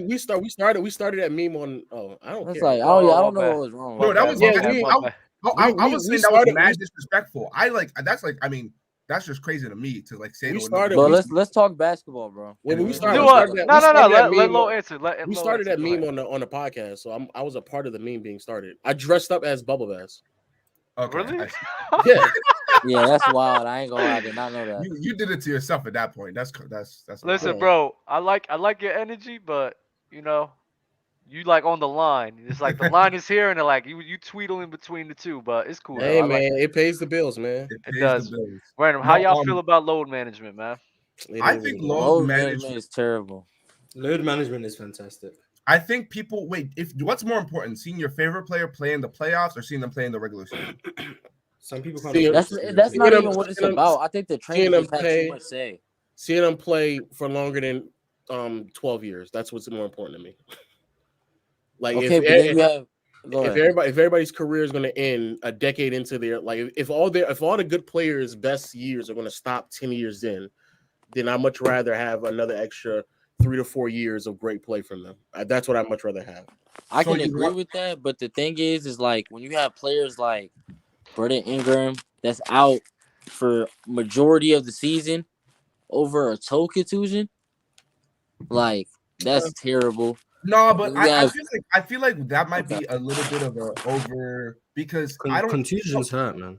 Yeah, like No, I don't bro. think I've A bone bruise is serious. Like it hurts. Like, it's not like it's just a regular. It's not like it's just a regular bruise on the skin. Your bone is bruised. They hurt. They do hurt. Contusions and fluid. I had a contusion on my knee before, and there's a lot of fluid that gets up in there. Yeah. And actually, it's not. It hurts. It really does hurt. Do you guys think that these Like people comparing don't it to a wanna stub toe is kind of crazy. But Yeah, do you guys think that these people don't want to play basketball? These are people who've been working since like birth almost to make it to the NBA. Like, you think they're just gonna sit out just because they can? I feel like there's a lot more context having to do with load management than people give it so. So you telling me some players? There's not a lot of players in the league now that are stars on their team that don't sit out because they don't want to play a certain game against a certain team. I'm not gonna hold you. I think that happens. I think that Like, NBA players. These guys get paid and they start to feel themselves. I mean, Draymond Green made it pretty clear he don't want to be playing in these meaningless games. I mean, I don't think that. I think that's true. I'm not saying that it doesn't happen, but you literally just said it. You don't think that happens, so you don't. No. I said, do you think that players do not want to play basketball? That's what I was saying. I was saying, do you guys think that they're always looking for an excuse not to play since they've been trying to get into the NBA? That's like a 1% of humanity thing. Do you think that people are just like, oh, I'm here now and I get all this money? Like, some people do, obviously. In every thing, there will be like exceptions. But do you think like, oh, Brandon Ingram, who has a toe contusion, is like, oh, well, I guess I'll sit out against the Suns, or I guess I'll sit out against like Milwaukee. Like, no. Just because he feels like it. It also comes from the fact the team was successful. Like they were when Zion went down, there wasn't a rush for Brandon Ingram to come back because the team was maintaining its level. If they just plummeted all the way to the 10 seed, I wouldn't be surprised if Brandon Ingram came back sooner. But the team was maintaining. So He's already played. He just came back. But before that, like the reason I don't think they rushed him back is because the team was doing okay. So there was no need for you to just force him back in the lineup. Exactly. But if Brandon Ingram had he was able to play. He's been playing 5-on-5 contact basketball for like the past month, so he's been able to play. That's different to NBA games. What the players decide to do. What'd you say? That's different to NBA basketball. Anyone, I'm just saying he's been able to play it on doesn't that mean toe. you're playing NBA basketball. Yeah, but he's different to NBA basketball. AD was just playing 5-on-5 contact basketball after the injury he had for 2 to 3 weeks, and he's already back on the court. Brandon Ingram has a toe contusion, and he's been playing 5-on-5 contact basketball for over a month. One team's the 13 seed, one team is a top 4 Aramis seed. Jones came in to clarify. Brandon Ingram's injury was lingering from last year, and he's playing tomorrow. Right. I was gonna ask like the Mars Low. what are your guys' criteria? Because I know some people look at these things differently for like what makes a player better than the other. Like for instance, I think Ticket having like for Dell having Kevin Durant as like the second best player of all time.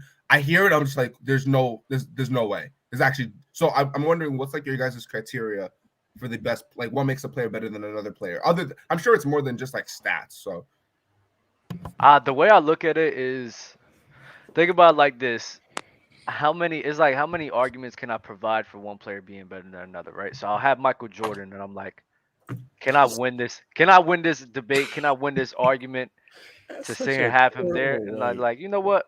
He's the best. But you make bad arguments though. Hey. No, low. You just be capping a lot. You Mr. Cap a lot for sure. You cannot. Again. People say this, but can't give me any time in which I just be saying. You just capped about David Robinson, Lo. What you talking about? Couldn't make it out the first round. He wasn't trash though, bro. He wasn't trash. So what do you call him? You disagreeing doesn't mean he capped. He wasn't trash. He wasn't. Cap means you're just outwardly lying. There's no way a guy's a good defender, a good secondary scorer as well, and then you could just say he's trash. That's weird. Was he a good? But was he a good secondary scorer? To Tim Duncan? Yeah, but what I'm saying is, if you're a good secondary scorer and he's then no longer there. Yeah, I'm looking at it right now. Are you gonna drop that much? You know, he was shooting 37. He was shooting 37%, bro. He was shooting 37%. He was shooting 37%. He was the. He was shooting. In 3 blocks. He got 3 blocks in his 37%. He wasn't the one. He wasn't the one at the time. He wasn't the one. 37% from the field, Dub. On Luke Longley. That caused. So he needs to be called trash, though. He wasn't trash. First of all, I said the whole team was trash. Secondly, he just was not as good as people make him out to be. Oh shit! No, Lowe said. I remember something you said that was fucking crazy. You said LeBron wasn't a top 30 player. That was in the beginning of the season. That was before the season started. 10 games in, and he was playing like doo doo. Low. Wait. Where did David Robinson rank in that season? What season are you talking about? 2000s? He about 2000s. Yes. 2000. He was a good defensive big. Where did he rank? Where did he rank? You can't get 3 blocks in the steal with David that. You can name 30 as good as he was. Is that could you have named 30 players better than him? Probably not 30. No. Yeah. How about 25? No, I don't think about 20. How about 20? We're getting there. We're getting closer. So he's a decent player. So arguably top 20 guy, an arguably top 20 guy in the league is trash now. Are you if you have a top 20 player on your team and the rest of them are just blah? What year, chat? But what does that mean as a Robinson, team? The player. That's it. Oh my god. What does it mean for the rest of the team, Dub? Oh, what you mean? What does it mean? What you mean? I have mean, a top 20 guy. What does it mean for the rest of the team? Is OKC a good team this season? Yes. No, they're not a good team. Why? They got SGA on the roster. SGA is top 20. He has nobody else who's top 20. That's the point, Doug. You just said that. What Doug. you mean? What you mean? Tim Duncan had himself and David Robinson. That's 2 top 20 guys. No, but in the playoffs, but he didn't play. Duncan didn't play. I'm saying Duncan is not playing right now. So who else is on the roster outside of Duncan? If it's David Robinson, sure, but the rest of the team was not good. But if I'm gonna sit here and classify a team, if we take damn near every best player of every team in the NBA roster, then you can sit here and have an argument. Okay. So who were they facing, Dub? Who were they facing? Faced the Suns. They lost to the Suns. And bro. then the Suns, did the Suns have their best player, Dub? No, they did not. But let me ask you this. Let me ask you this. The hypothetical that you're talking about actually happened, dog. No, let me ask you this, Lo. How many teams in that season where we pluck off their best guy, how many teams would be better than that San Antonio Spurs team? The Suns. We know the Suns would be. Okay, cool. You'll say the Suns. Who else? Who else? The Lakers. Yeah. Okay, who else? Probably even Sacramento. Who else?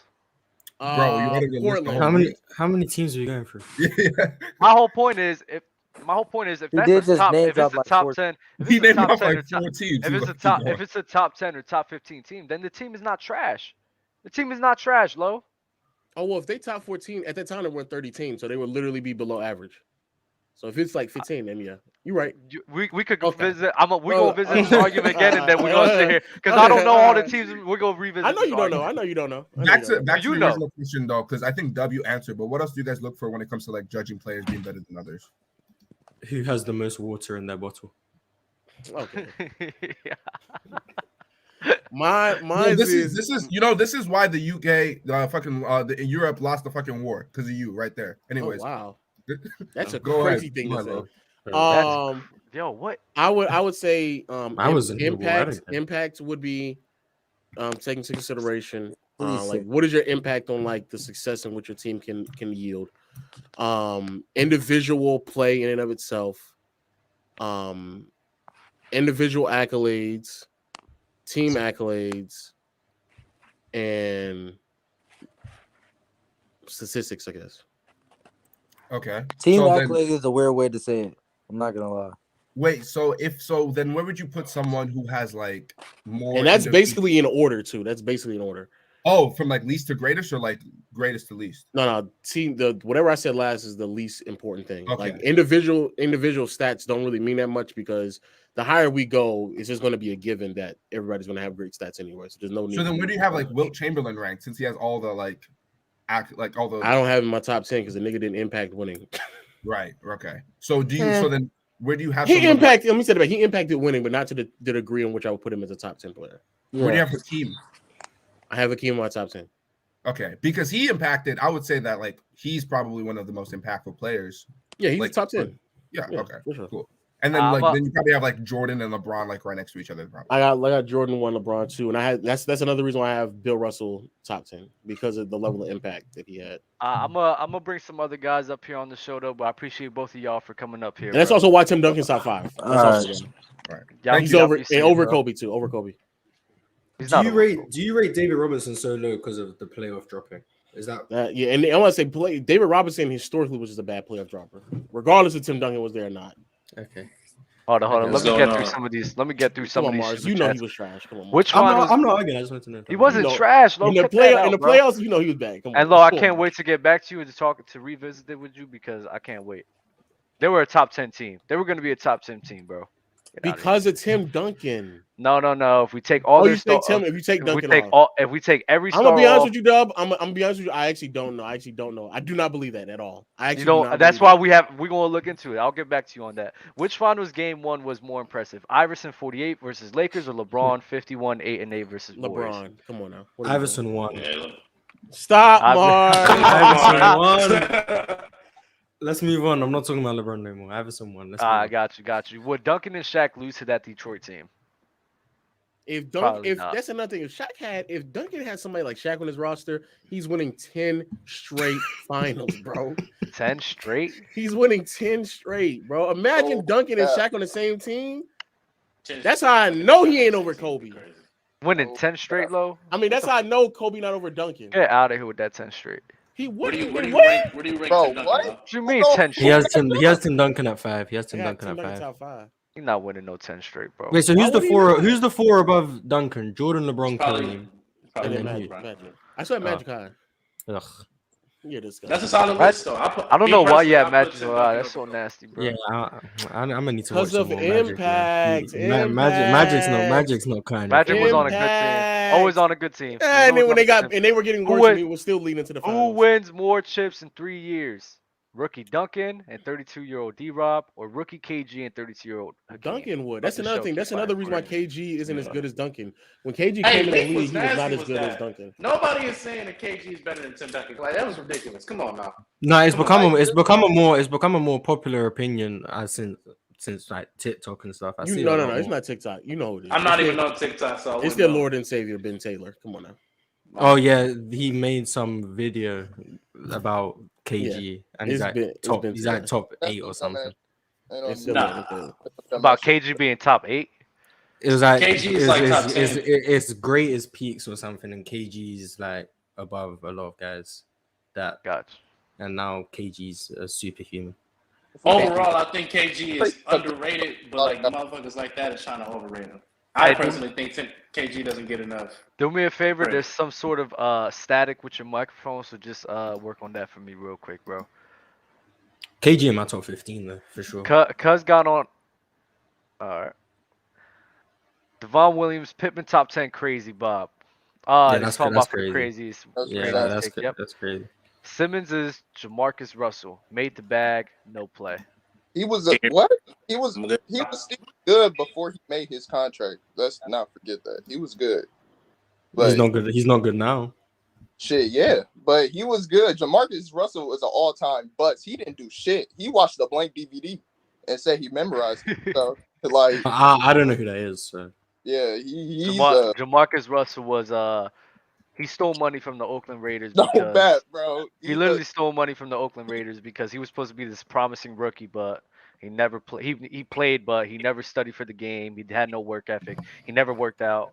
He didn't do anything. He just got. I would say Anthony Bennett, but it's actually very well documented that he didn't care. So that's kind of a problem with Jamarcus Russell. Got the bag in the NBA and just. Think of Mars. Think of Mars. You draft an NBA player that you draft Victor Wembanyama, but he doesn't take the game serious at all. He doesn't work out. And it's very well documented that he doesn't take it serious at all. Exactly. Like very well documented. Borderline Ben Simmons, actually. Borderline Ben Simmons. Ben Simmons, don't get started with that deal, man. Ben Simmons got hit in the nose last night, and he was out for knee soreness. I was like, bro, he's not serious. He's not serious, dog. He's not serious. Dub, I need you to be real about KD and not hide. You base your all-time rankings on who's the better player and not winning. KD better than Kareem and Shaq. If I'm being respectful, Shaq be honest. Be true to yourself. If I'm being true to myself, like Kareem and Shaq would be better players than KD. If I go off the evolution phase, KD's better. Where do you rank them? Both of them, or just Kareem? Just Kareem, not Shaq. Oh. I was about to say. Who are the top 10 players? Who are your top 10 players this season? Cook, Low. Is he just asking Low that question? I think he is. Low, don't say no bullshit. Y'all ready for this, bro? He's not gonna have LeBron James top 10. Jokic. Are we counting Curry too? It's your list. It's your list. I think Steph's played enough. Yeah, I think he has as well. So I'm gonna put him in there. Yeah, Jokic. This is in no order. Jokic, Tatum, Embiid, Giannis, Luka. That's already 5. That's tough for a couple of people, yo. Curry, that's 6. KD, that's 7. D Mitch, that's 8. Yeah, D Mitch is 8. D Mitch top 10. Without it up. Playing this season. It's a power. Playing this season. Yes. Okay. You have Donovan Mitchell at 10. He hasn't. No. I got this. It's the 8th name, but he probably is number 10 on the list. Okay. Has AD played enough games? ABD's played like 26, right? I'll pay AD on. Hey, Dub, is my mic cool now? No, it's still bad. Nah, it's still damn. Bad. Right, I'm gonna just put you in the waiting room until that gets settled. I'll put AD on there for sure. Yo, what's good, fam? Yes. So, like, the original topic was where does Tim Duncan rank, right? And about Tim Duncan, right? Okay. Mm-hmm. Yeah. So, like, I agree that Tim Duncan is top 5, but Tim Duncan is top 5, and I rank him above Kobe too. I agree with that take. But yeah, I would say though that it's not egregious to have Kobe over him, or vice versa. Like, it's not egregious take that Kobe can be higher than him. But thing about Duncan is he was impactful from the jump, get-go. He was ready to it. And thing is, Duncan never fucked thing up. Kobe fucked thing up a lot. Like that 2004 final, Duncan never fuck up like that. That 2004 finals was nasty. Like, that was 2011 LeBron before 011 LeBron before 011 LeBron. Duncan never mess up like that. That's a fact. So, facts. And thing about Tim Duncan is, like, he was good from 1998 to fucking 2050. You can say that. I'm not trolling. I dead ass mean it. No, you're not. You're saying facts. The best player in the Spurs in 2050 against Clipper was Tim Duncan. That's his second last year in the league, right? Yeah, you said. Yeah, second last year. Yeah, in 2016. I know what you're talking about. You talking about the Chris? Was that the Chris Paul buzzer beater year? Yeah, that was the Chris Paul's buzzer beater. Like the best player of Spurs was Timmy that year. Like Timmy have the longevity and thing about that is like that was egregious argument that Air Sid Memphis beat them. Not only Timmy was hurt, the team was fucking trash. It was Timmy, Manu who was hurt, and Richard fucking Jefferson. That was Richard Jefferson, the corpse of Bruce Bowen, who was fucking 100-year-old. Like 2011 Spurs was fucking horrendous team. That's like, it's miracle to me that somehow won 60 game. Like God know what happened and how the fuck they win 60 game. That was miracle. Bro, you know ball, bro. And yeah. Low though. I have one gripe with you though, that Steve Nash is overrated take. Like that take is egregious, Low. Yeah, facts. That take is egregious. Facts. That's an atrocious take. All right, why is it egregious? Because I would argue now he's not as overrated as he once was. But why is it egregious? Like thing is, like, who the fuck is overrating him? He is like even if someone, let's say, put him at top 5, he is like at best 5th best point guard. And that's a minority opinion, not a popular opinion. People do put someone like Westbrook, someone like Chris Paul, someone like Gary Payton ahead of him. I've never heard nobody put Gary Payton over Chris Paul, nor Westbrook actually. I heard Westbrook. I've heard Westbrook. I haven't heard. I have heard like in consensus opinion, Steve Nash is at around what 6 to 7. And it's not overrating him. And Low, thing is that your argument against Nash is that he is system player, something like that. And I don't see it as a knock that if he's a system player, that's not necessarily a knock against him. System worked because of Steve Nash, not the other way around. Well, he became a iconic or famous. He became way more known because of the system that he played in. That was my argument, is that he was already more. But thing is, like before he arrived, that was a bottom tier team. Like and before he arrived, that's that lie. That's that lie that they try to convince y'all. The reason why the Suns were not a good team before the year before is because they decided to trade Marbury in the middle of the season. Marbury and Penny Hardaway to Knicks. They traded him there. But Amari Stoudemire was also hurt as well that year as well. Amari was hurt. And another reason they won a lot in 2005 is Amari took a massive step in 2005. Well, that too. But in 03 they were a playoff team when Marbury, Sean Marion, and Steph, Sean Marion and Penny. Yeah, in 03 they were a playoff team. The only reason why they were really bad in 2004 wasn't because they didn't have the talent necessary, but solely because injuries derailed that season. That's why. But this argument, but I would still argue that they overachieve a lot. Like that team defense was atrocious. The fact that they won 67 game, like Low, do you remember an old game around that time? That was around the regular season game. It was Pistons game, and Pistons were blowing them out, and they make a massive comeback. Do you remember that game? I don't remember that game. I was about to say I'm a Pistons fan. I don't remember that game, but I do know is that did they overachieve, especially the year that Stoudemire got hurt? Yes, they did, and that's great to them. However, put into context the amount of talent that was on that roster, the system that was set in place, the best benefits Steve Nash's strengths, and part of the reason why that team's defense was shaky is partially because of Nash, also because of Stoudemire, but also partially because of Nash. Bro, and on top of that, the team's defense wasn't as bad as people make it out to be. They were like an average defensive unit. They had both Sean Marion and Raja Bell. I do remember that. So it's not like the team defense was just like egregiously bad that entire time. And even the year in which Stoudemire got what is it called? Where he got suspended. That game that he was suspended, it was still a winnable game. That was winnable series. Okay. I agree to that.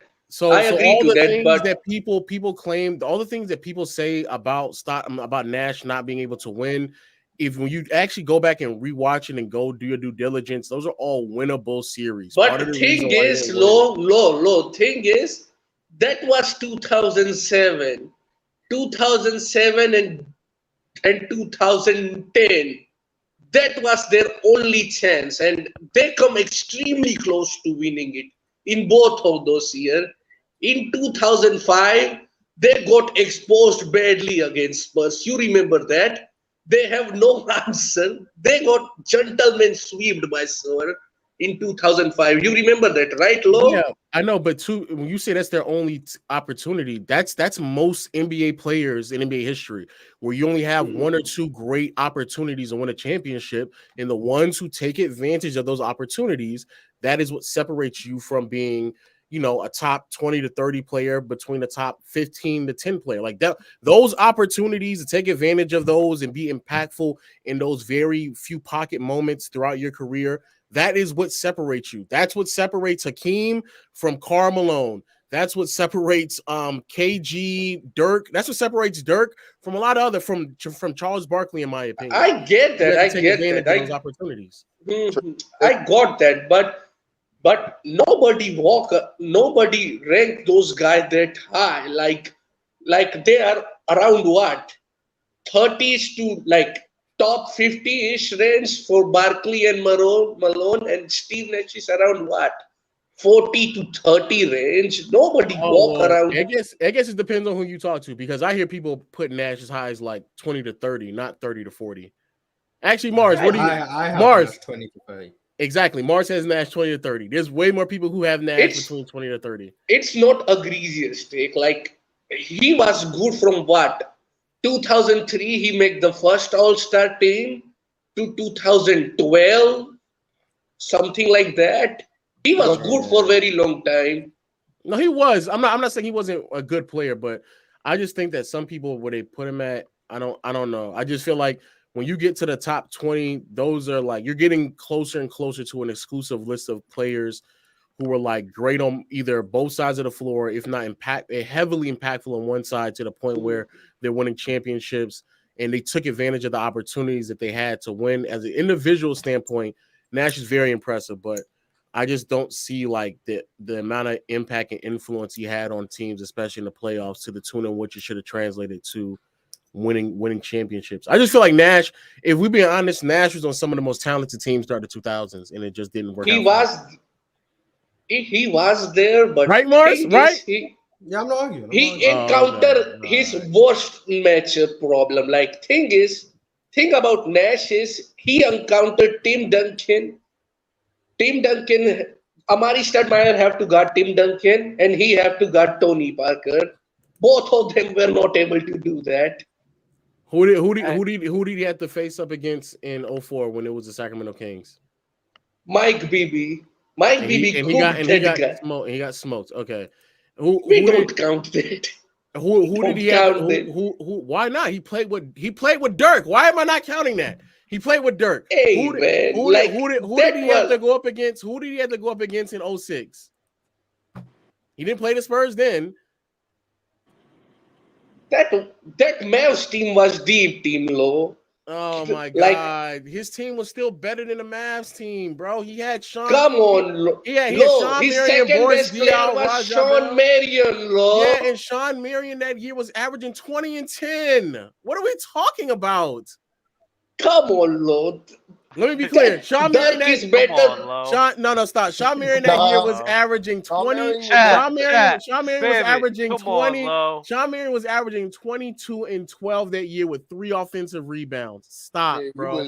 That's to say that's a bad second option, or that's your next best player is ridiculous.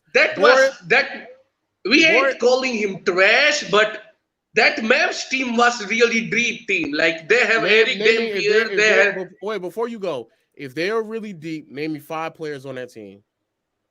Jerry Stackhouse, Eric Dampier, Jason Terry, and Dirk was there. Well, And okay, Dirk. Okay, I guess I wasn't looking for Dirk, but okay, fine. Dirk. Dirk, I'm and about to the- say with and beyond the- around Dirk, but okay. But Come what else? on, Lo. He's naming you the guys. No, I'm naming. All right, that's There 4. you the guys. 4. Who else? and there was that who the hell he was. There was a great guy from the bench, a good center who guarded Tim Duncan for 5 minutes in 5 Game minutes? 7. Oh my God! Hey, at least he There's a name you forgot that I thought he was gonna say. There's a name. Yeah, it is a name that he forgot. But Josh Howard was on the team. Devin Harris was on that team. Devin Harris. Devin Harris was looking decent in the playoffs when Josh Howard was on 100%. Devin Harris was looking. That was deeper team, Lo. That was Lo, thing is, that was not a deeper team. No, it was not. That was not a deeper Hold team. up, bro. I gotta get some other guys on, bro. You guys been going at it for a minute though, but appreciate you guys for coming on, man. Can't wait to have you guys on again, Hey, bro. man. It was pleasure coming here. Yo, you did a lot of cooking today, bro. He Salute did to not. you, bro. He did not. He did not. He did Come not. on, Lo. Come on. Wait, Lo. Mars. Who had a deeper team? Come on. Was that not a Lo. deep team? The 06 Suns or the 06 Mavs? Yes. Yo, Lo, you got cooked there, bro. I'd say the Suns were probably a deeper team. They were a deeper team.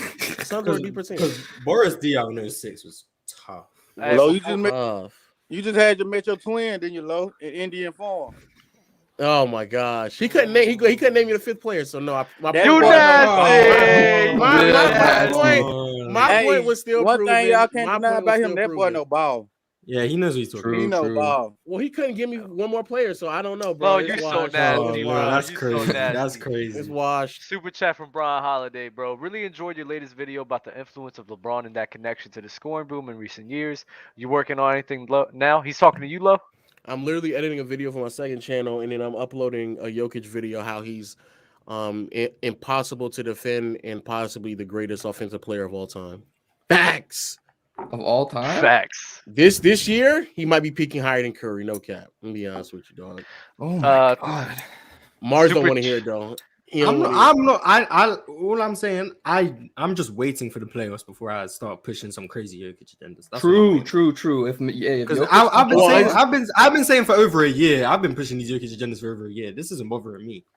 Like I'm ready to start. If the Nuggets don't get the Western Conference Final, you got some explaining to do about Jokic. That's all I'm gonna say. Jokic or the team? Because I don't think the team. Well, he is basically like the whole offense, right? The offense, but the reason why they won't make it is we'll have to do with defense. Not offense. Yeah. The defense is. I think they've got good defensive pieces. I think you're underrated. They got good defensive pieces. They just got to put it together.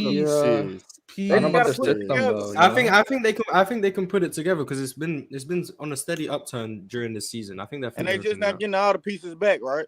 Like pretty much. Yeah. The biggest issue for me on their defense is going to be Michael Porter Jr. That's going to be the biggest issue for me. So Mars, you agree with me that he peaking higher offensively than Curry, right? Regular season wise, yeah. I'm not gonna argue. Yeah. I'm not some crazy Curry stan. I don't know why people think I am. I just asked a question. I'm just honest with what I'm seeing, and what I'm seeing, I don't know how to explain it. It's ridiculous. Super chat from OJ Weston. Drop the link, fellas. I got something to say about the big overrated. Listen, I keep dropping the link, but if Lobby keeps getting pulled, I'm gonna try my best. Who's the big fundamental who's not that fundamental? That's corny. Let me hop on with a hot take. Jimmy Butler's top 3 Heat of all time, above Bosh, Shaq, above Alonzo Mourning. Christopher D, that is nuts. I can't wait to have you on here to talk about that. Hakeem's offensive package and defensive is all-time arguably better than Duncan's. Tim just was in a better system. Hakeem over Duncan. I got a question. Hey, so when y'all be saying better, is there a certain point to where it's so much better that it don't even matter? You know what I mean? What do you mean? What? Like, okay, we say Hakeem is better offensively and defensively, but how much better and how much did it impact the game? You know what I mean? Like, you just keep going and say better, but he got more moves, but there's only so much you can do. So Timmy, just because Timmy ain't got as much moves, don't mean he's not equal to Hakeem offensively. Oh, okay. I get what you're saying. You know what I'm saying? Like, yeah, I get what you're saying. At some point, Well, it's like the production over skill. But I think even Hakeem was outproducing Tim Duncan a lot of times, even in the postseason. So he has the talent and the production above him. So even in the scoring department, he played does. in that weak ass 80s, 90s defense. Oh, now context matters. Hakeem wasn't the great center, crazy. I thought you got ranked relative he was to era great. low. Don't do Hakeem this. was great, but I'm just saying. Yeah, relative to era, Duncan scoring relative to era is on par with Hakeem. Yes. But who's better scorer? I would still say Hakeem is, but still that weak ass scoring. I don't weak ass score. that weak ass era defensively. Duncan played in the most difficult era to scoring. Stop, bro. Don't care. True. Don't move. Wow, you don't care. Yeah, I feel like they disrespect. But you care about Allen Iverson. Mars know it too. But you care about Allen Iverson's efficiencies though, but not about Tim Duncan's and stuff. It's I think cool. if somebody were to argue about Iverson like being this like horrendous scorer, I would defend that against them. But y'all be putting him in conversation with Harden. I'm like, bro, stop, bro, please stop. I think Harden's better. I'm not gonna lie, but so you just chatting with me. Let me give y'all my top 5. I don't. Yo, if you pay attention, Are you the one who was in the comments and you said you had KD top 5? Yeah. This is me. You next? Go ahead, bro. Oh man. Go ahead, Fifth. I didn't know you said that. You said that in comments. KD's top 5. This is my top 5. This is the players I seen. I can give you a top 10 of full of everybody that I've not watched and studied, but I'm gonna give you the top 5 of I seen, like with my eyes, growing up, watching, remembrance. 1 we got, 2 we got Shaq, 3 we got Tim Duncan, 4 Kobe, and 5 KD. Wait, who was the one again? Am I bugging? I'm gonna say your thing just cut out. You lagged for 1. Oh, 1 LeBron. Okay. Wait. Repeat the top 5. Repeat the top 5. LeBron, Shaq, Timmy D, Kobe, KD. So you didn't see Michael Jordan. You didn't see it. I was born in '94.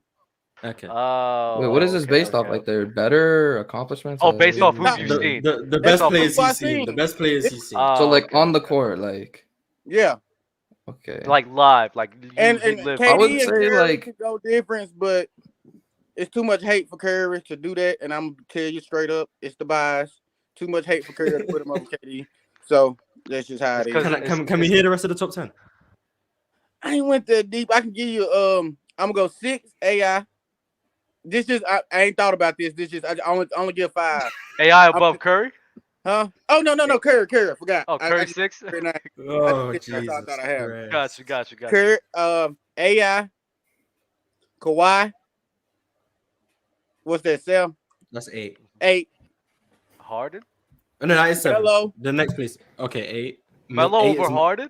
8 is Melo. Bro, what is this list? Oh my god! Hey, Melo, list, man. Let him have this list. Oh my god, they're all over Harden. So LeBron, Shaq, Duncan, Kobe, KD, Steph, AI, Kawhi, Melo, Steve Nash. Yeah.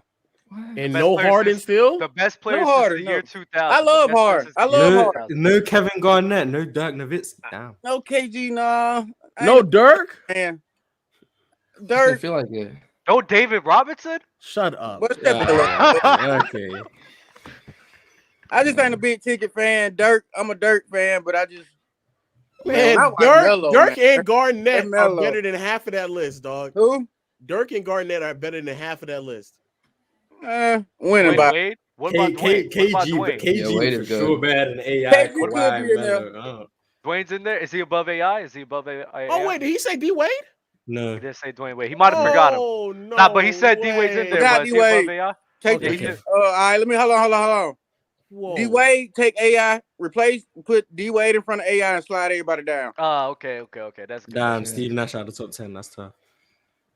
I think that's a unique list, man. That's a very unique list. I want to know. I want to know though. I want to know what the why come.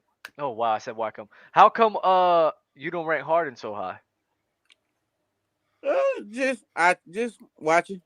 It ain't nothing specific. Just so wait, watch. I feel like if you're doing the eye test, I feel like Tim Duncan doesn't like stand out compared to like that's what you Harden watching. or something. No, that's your eye test. Oh, okay, my bad. You seen like the defensive rotations? Like, I was missing his that. eyes see different, man. His eyes see different. I see. That's true. I Tim mean, Duncan Melo might was be born, cooking. but I love watching him. Yeah. I'm not Drop gonna me. argue. I'm not gonna argue. Oh, Shaq at 2. Be safe, bro. but I'm not gonna argue. I'm not gonna argue with Shaq at 2. KD at 5. Okay, but no KG, no Dirk. That's tough. Nah, KG and Dirk is crazy. No, Harden is crazy too. I'm not gonna lie, but No, Harden ain't that crazy, dude. Harden's better than over Carmelo. Steve Nash, over Steve Nash. Harden's Nash, man. I don't think Harden's better than Steve Nash, but Harden's better than Carmelo. You don't think Harden's better than Steve Nash? No, what? No. What are you guys talking about? The water, I think Steve Nash has more water than James Harden. Like, Harden was drinking Gatorade though. Like, come on. I think Gatorade ain't always good for you. That's true. Got too much sugar in it. You talk about leading offenses, like Steve Nash led better offenses. He did easily. Yeah, easily. What? How? Easily? Weren't the Rockets like one of the best offenses? Steve Nash. I know they pioneered like the 7 seconds. Steve Nash has led like 6 of the top 15 best offenses of all time. For their era, I'll give him credit. Like that was impressive. Yeah, it's all relative to era. Like yes, every team now a higher offensive rating. Well, than Steve Nash Suns. Watching Steve Nash, but relative to era, Steve Nash led better. To me, it was just like beautiful. You know what I mean? Yeah, like I hate 27. I hate the KD Warriors, but I love watching them play because it was like the purest form of basketball we got to see. Just like it was pretty. Yeah, watching Steve Nash, he didn't score as much as James Harden. He didn't average as many, too many more assists. But he controls the game. If you just watch everything on that offensive end was because of him. It's not. Sean Marion wasn't creating for himself. Amari Stoudemire was playing off of Steve Same for Nash. Harden, though. Like, yeah, I agree. It's the same for Harden, but people are going to say James Harden's clearly better because the scoring numbers look a lot higher. But Steve Nash, they are way higher. No. Harden was a better scorer. Like 15 points. I'm not saying he wasn't a better scorer. I'm saying Steve Nash, his totality of impact on the offensive end, even with the lower scoring numbers, to me was still higher. That's what I'm saying. James Harden had the best. James Harden's 29 and 10 still wasn't as impactful on the offensive side as Steve Nash's 15 and 10. Just based on what I was watching. Are you including the Dallas Mavericks years? Where he had Dirk Nowitzki on leading a team? No, I said he was a part of 6 of the top 15 and 5 of them are in Phoenix. 5 of them are in Phoenix. Yes, but the 04 Dallas Maverick. The reason I don't like talking about the 04 Dallas Mavericks is because they skewed their offense, in my opinion. When you start running Dirk at the 5, or you start trying to run Anton Walker at the 5 in small ball lineups, you're kind of skewing your offense to just have a great offense and your defense is terrible, and that's why they lost in the playoffs. So I don't really rate the 04 Mavs that highly, but in Phoenix, 05, 06, 07, 2010, like Steve Nash leads in just some of the best offenses of all time. Translated to the playoffs better than James Harden did as well. His offenses were still the best in the playoffs. I'm just looking at that. I think Steve Nash to me is a much better passer. Like clears him as a passer. He is a really better passer. Clears him as a playmaker, in my opinion. He's a better shooter than James Harden.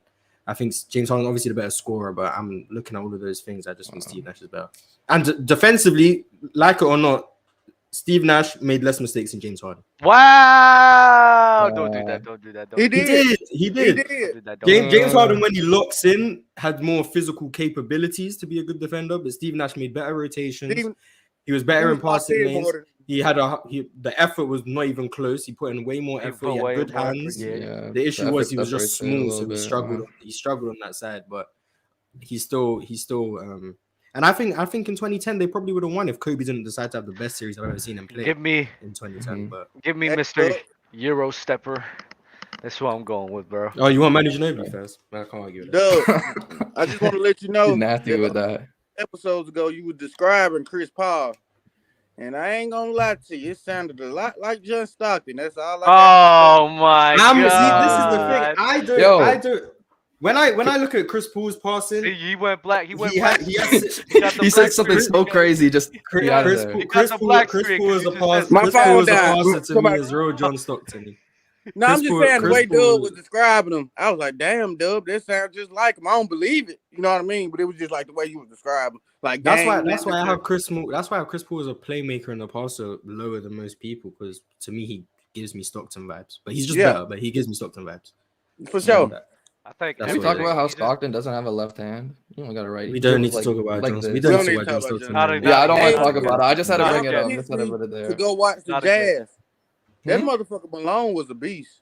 That's why I think Malone gets dragged into this. Yeah, Malone. I think Malone was really good. I just don't rank him. Malone was a beast. Stockton right hand dribbling the whole time.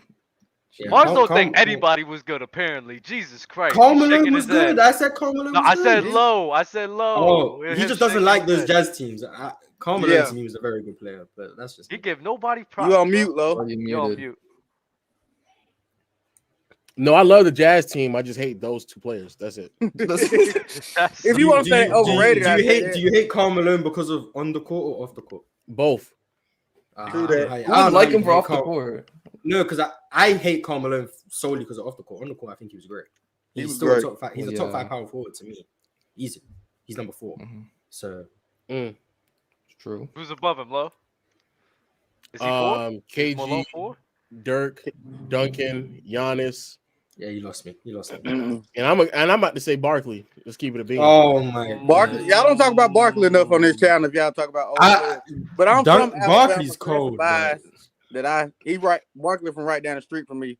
Karl Malone might be number 3 to be honest. Like he might be number 3. Oh my Tim Duncan, KG, and Karl Malone. Oh man, we're getting the Montes Sabonis, bro. It's crazy. AD's not better. Ooh, he give me a couple more years. You said AD should be below Paul George. That was a bad take from you as well, by the way. Oh no, that was a bad take. You said Paul George was top 75 and take AD off. I said I would. That's a bad take. That's a bad take. I said I would put Paul George in the top 75 before I put AD. That's a bad take. That's a bad take.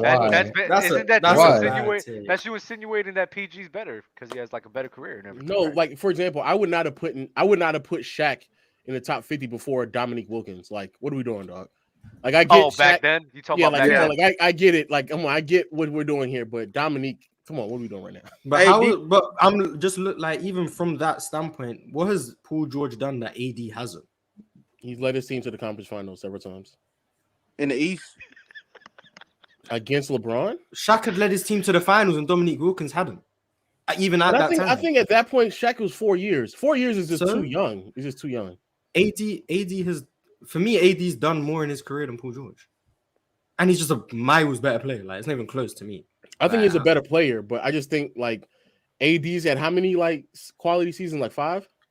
AD never had the team like 2015 is his first, like, I'd say he's a top 10 player. Yeah, but then how many times? I mean, I'm not counting the years where he playing like 60 games because of injury. Okay, so 2016 in this time. Wait, 60 games isn't enough to, like...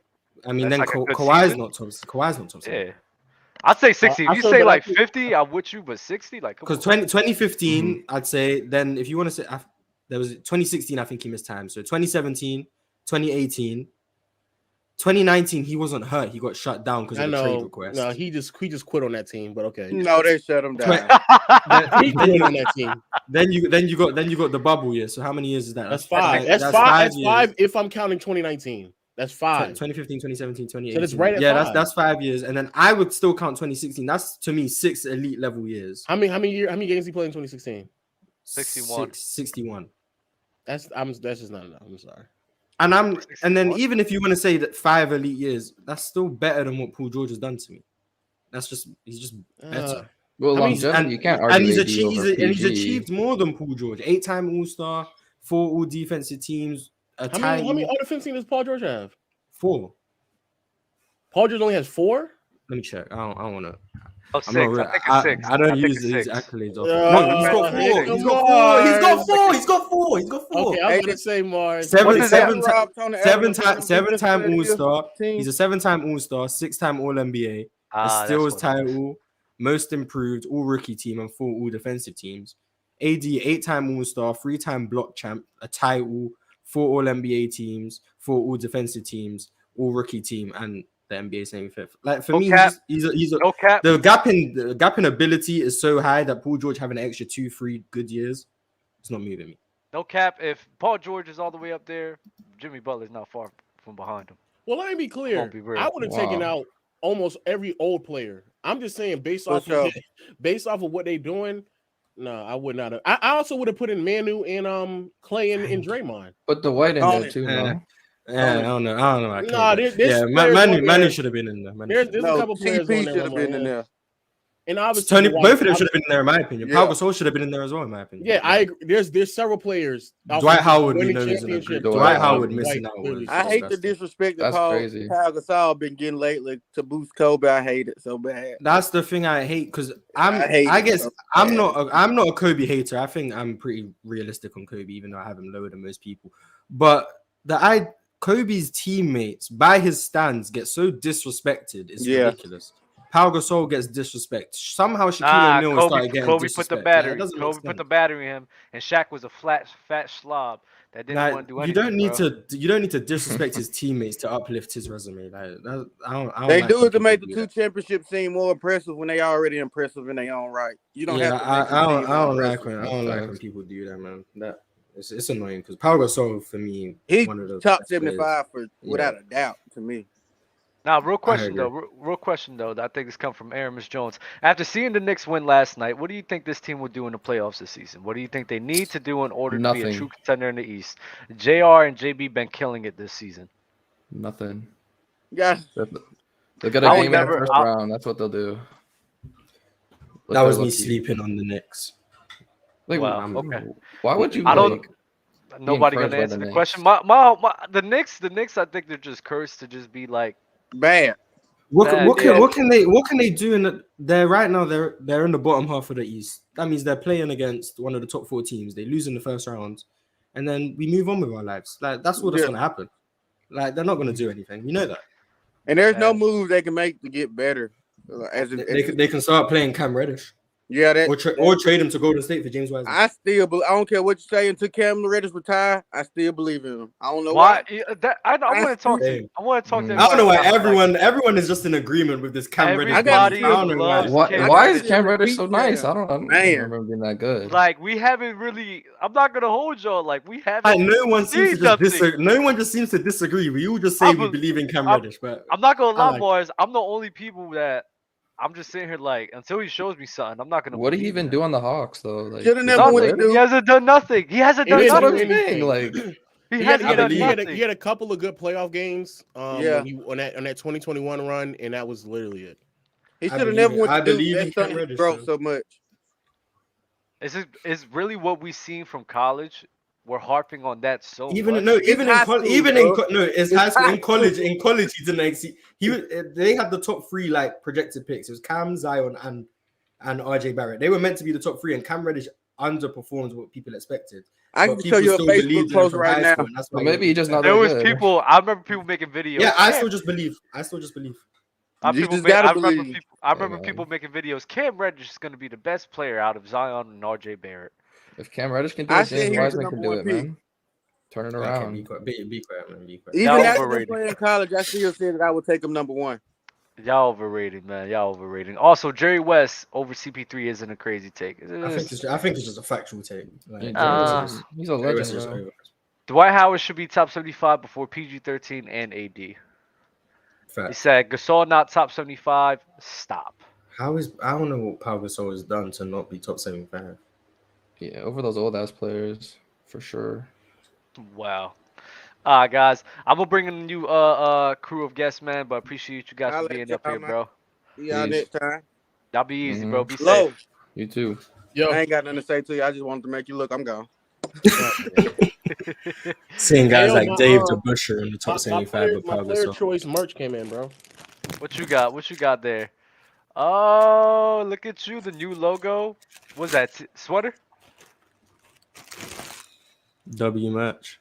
Fire. That's fire. That's fire. Respect. Hey, can y'all hear me now though? Yeah, we hear you, bro. All right. Sure. I ain't about to bounce though. I gotta upload this video. I'm about to bounce. No problem, bro. You be safe. Is he gonna be uploaded tonight, Lo? It's about to be uploaded in like 30 minutes. All right. Just stop the cap. No one leave this live to go watch the video. LVS. Yeah, let me. Oh, you mean wait until Ticket versus the World is on? Oh wow. Oh, that's in an hour. That is Ticket supposed to versus be. Roto That's an That'll Roof. happen. hour actually. Oh that's yeah, in an hour. I'm gonna be in the chat on that one. Just be in the chat. That is one entertaining dude. You can't say Ticker not entertaining, Mars, man. you already know. Mars, you already know he gonna call your ass out. So don't. Oh Talk. yeah, 100%. I just be catching strays for no reason. And when I'm in the chat in Ticket versus Don't get Ticker no gun. Everybody getting shot.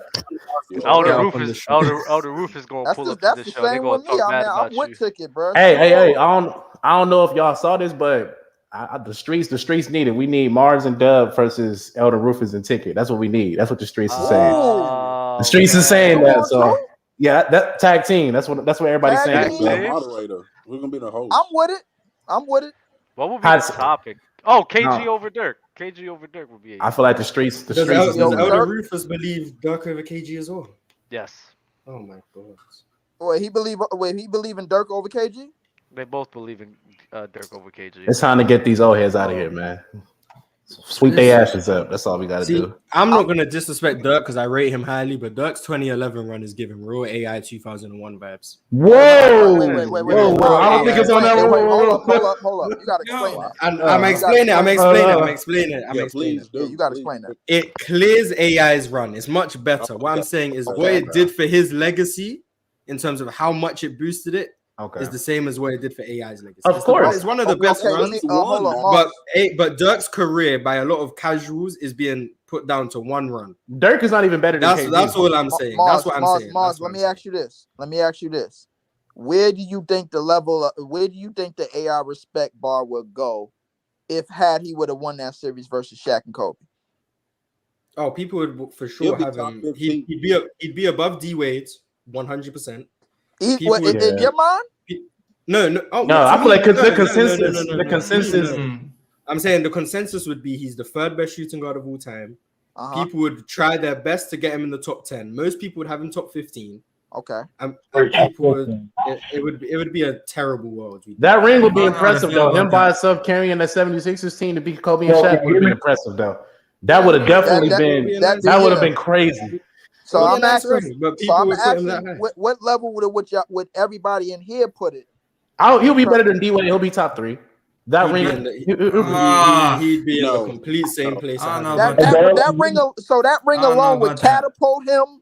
All right, if we have to put in the mindset that if he's going to adjust his playing style to win a championship, he's going to have to adjust for the rest of his career. We can't just say Allen Iverson is going to adjust it just for this one series. No, but he's never going to go back. He won that year, and everything else stayed the same. Oh no. He'll be probably a little bit higher than where he at. I'll put him better than Clyde Drexler. He'll be top 5, but I don't think he's gonna be better than D-Wade. I definitely put him over Steph. Sure. Steph is a point guard, man. Steph is a point guard. You just wanted to find a way to get. That was literally no reason to say Steph right there. Yeah, you just wanted to find a way to get. Okay, it is a reason, man. I already told y'all what it was, man. My name got slaughtered in the chat. I got hashtag yesterday, bro. I'm aiming at everybody, but best believe it. Ain't You're just aiming at Steph. No reason for Steph right there. That's what I can't aim. No, because the thing is, I can't aim at people personally on here out of respect, man. So I'm aiming at players that I know that I enjoy. I'm naming at everybody's favorite players. I'm naming at everybody's favorite players now, past, present, future. I don't care. Y'all all get named at. Just know that. Hey, so let me ask y'all a question. You think Ben Simmons is like probably the biggest fall off in NBA history? One of? He's definitely a bust. Definitely top 3. One of the biggest fall offs, bro. Like I can't name the 3. I got another. I watched his high school highlight, bro, and I saw him taking jump shots, shooting threes. And when he got in college, he didn't do none of that. He just like it's just like he just forgot how to shoot, or he just said, you know what, I'm gonna be a lottery pick. I don't even think about none of that. I think the lights is brighter. I just think the lights is brighter, bro. Like and he losing confidence game after game, bro. Like it's kind of like when people say when people get traded to the Lakers or people get traded to the LeBron team. I kept saying, bro, the first thing I said out of my mouth during that trade, Washington Wizards are literally, as of right now, they are a farmers market franchise. The Utah Jazz, bro, got everybody going out here for scraps. They got the Lakers going out here getting Rui Hachimura, bro, who's been bounced around in the G League back and forth. And now they got him. I promise you, bro, Rui Hachimura is not a good fit for that team because LeBron James wants you to stand around like a stationary robot. He's not an X's Rui and O's Hachimura is guy. not even a good 3-point shooter, to be honest. I think his shooting. Yeah, I didn't understand the left corner. Oh my god! 40%. All right, Mark. 40% from the left corner. I get 40% from the left corner, but bro. like, you gotta Watch do that it. percentage plummet. Watch that percentage go down now that he playing with LeBron James. The left corner is so crazy, bro. Just find him open in that left corner. LeBron, his 3-point will not go down. Like, I'm sorry. No. Did you say who? It's definitely going to go down. Who percentage go down? Rui Hachimura. So he's going to get more open shots, and his percentage is going to go down. His percentage is going to go down for two reasons. One, because when you playing with LeBron, bro, you almost got to be pitch perfect or else you're going to get the blame. Two, you playing for the Lakers, so the lights is brighter. You know what I'm saying? So like now every shot feel like damn near you gotta have to make it. But playing under the lights is not that's not technically like a play style of LeBron problem. That's just it's what it is. You're playing for the Lakers. We're a championship organization.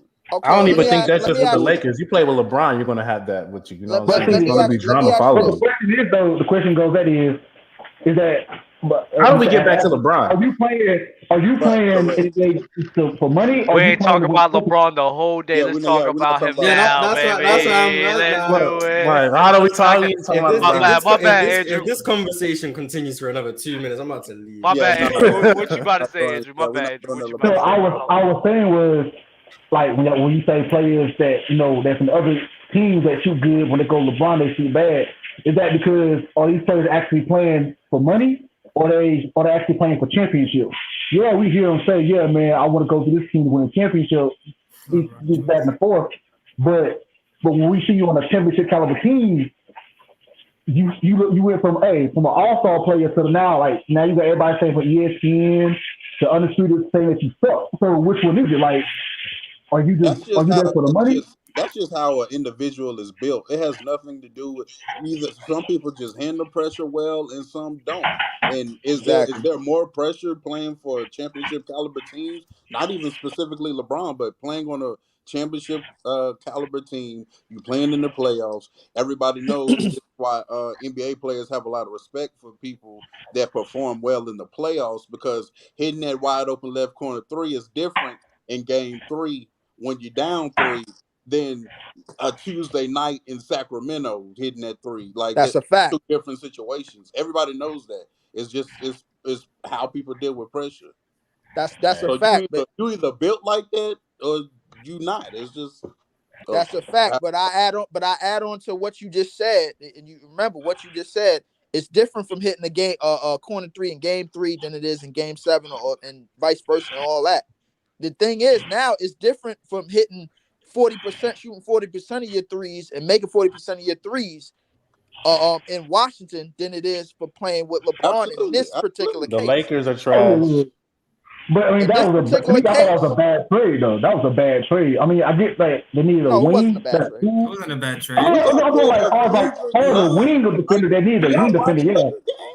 We got I don't know. I get the trade. I get rid of Kendrick Nunn. But I'm saying is, you need shooting, and also you need a wing to defend too. Yeah, that's true. They need a guy that can defend. But I don't think of Rui Hachimura as this knockdown 3-point shooter. Like, if you want shooters, you should at least get up them picks to get Buddy Hield or Boban Bogdanovic from Detroit. I'm tired of the Lakers talking about the same trades, man. I'm tired. The Lakers are garbage. They're trash. And until we see those trades, there is no point of talking about hot garbage. They trash. Here's the thing. You're not going to see those trades because the Utah Jazz pretty much deaded the whole trade market. They deaded the entire trade market this entire season. I said that from the get-go. They deaded the trade market? What? They deaded the trade market. You talking about the Rudy Gobert trade? I'm gonna tell you how. That Rudy Gobert trade, man, that reset the market a lot. Cause I don't understand. Because Minnesota gave up so much for him, like all them first round picks. Dog, a lot of teams are looking at like, nah, bro. Like, now other organizations like, okay, we can get this many first round picks from Rudy Gobert.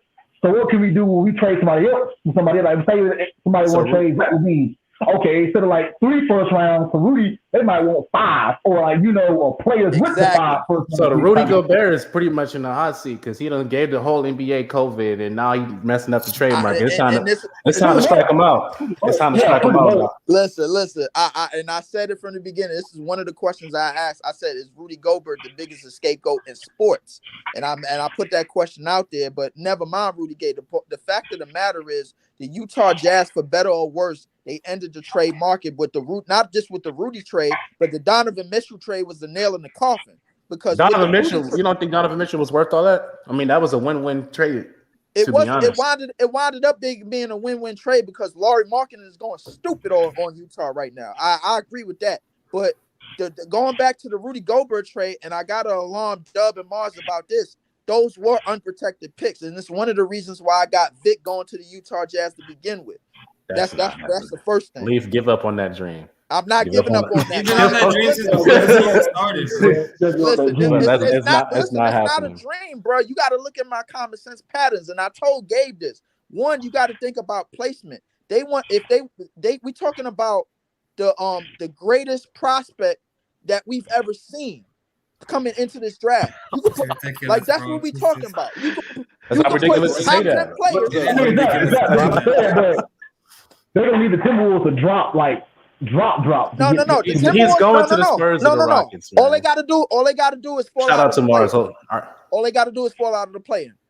That's all they got to do. And I'm gonna tell you why, bro. If you go look at all of the top prospects, bro, that notable prospects in the last 15 to 20 years, it's been a small percentage of team. The team with the smallest percentage to get the number 1 pick has gotten the number 1 pick. That's one. 2, I think the NBA is going to send him there, but because they don't want him in a big market where he is under most pressure. Like Houston got lineage. San Antonio, they got lineage. They got David Robinson and Tim Duncan, the number 1 picks is lineage.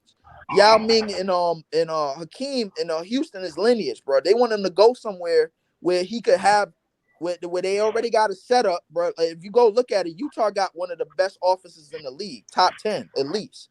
So like they already got a setup. They're very ugly to watch. Do you think the NBA? I'm thinking of Houston. My bad. Do you think the NBA wants to bring one of the most touted prospects of all time? If you're talking about as far as like to Utah, where you want to?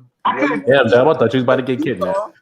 To Utah, yes, and here's the reason why I think this, bro. Like, here's the reason why, bro. Like the international players, they want them to build other markets. If he was from Chicago, they would want him to go to.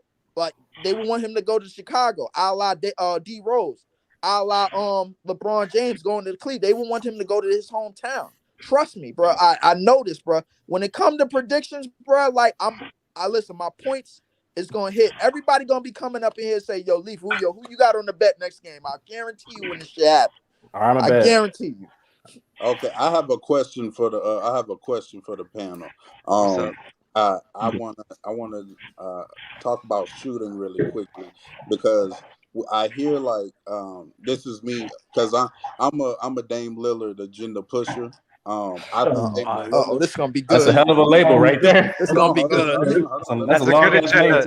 That's a good agenda to be a part of. I think Dame is the second greatest shooter of all time, and the reason why I say that is because all of the arguments that we use for Steph Curry and all of the context we put around his shooting, for whatever reason, we don't give that benefit to Dame.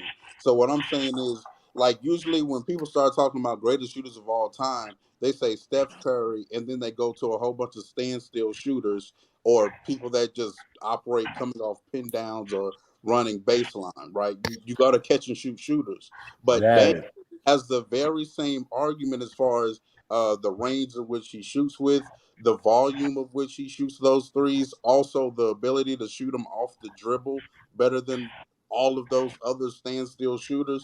Like the variety of the 3-ball that he's able to shoot is this very same argument that Steph has. Now, Steph also has the efficiency to back up why he's definitely number 1. So I'm not arguing that at all.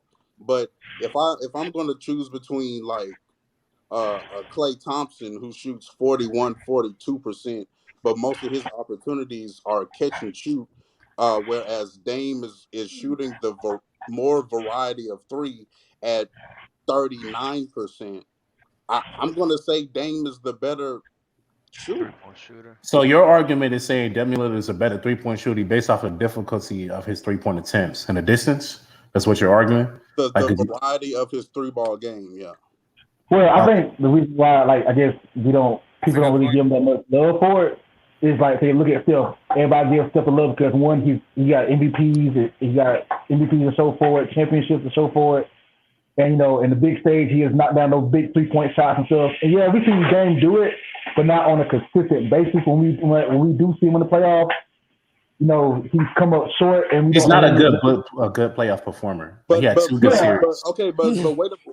Okay, so the other people we're comparing him to, again, let's bring up Klay Thompson, who's also never been the number 1 option on his team, is also a very spotty playoff performer. Because so we don't celebrate Dame's spot performances the way we celebrate Game 6 Klay. Because for every game, I agree with you. I bring up the 55-point performance against Denver. He happened to lose that game, but it's one of the best shooting displays that we've seen in NBA history. I just feel like that's more so of the team that he's on. Like he's in Portland. Like if Dame is on Los Angeles or in Chicago, you would have that same amount of platform to everybody be talking about him. He's in Portland. It's not the fact that he lacks talent to do so.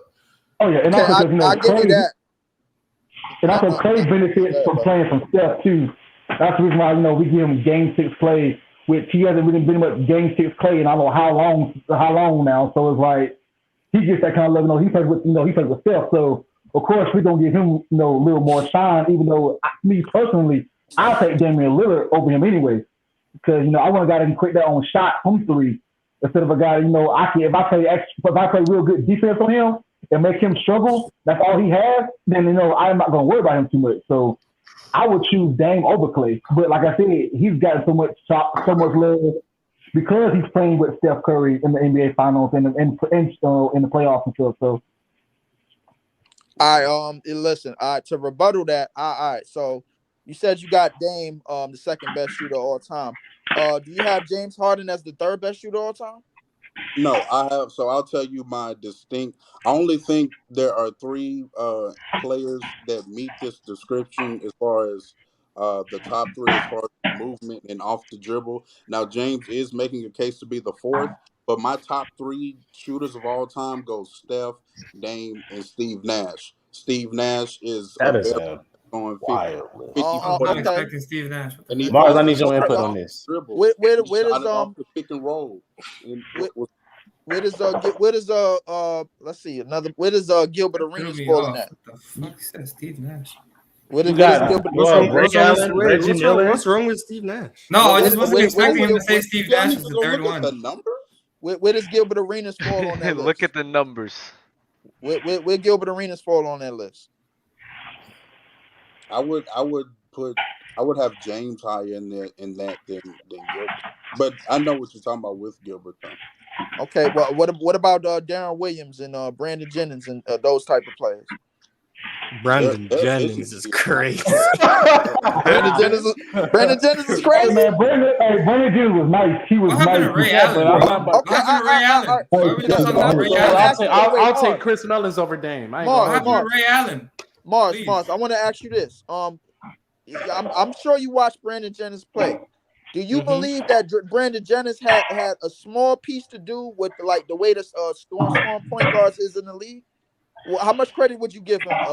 In terms of what's the percentage of credit that Brandon Jennings get for point guards going so crazy in today's league? What's the percentage?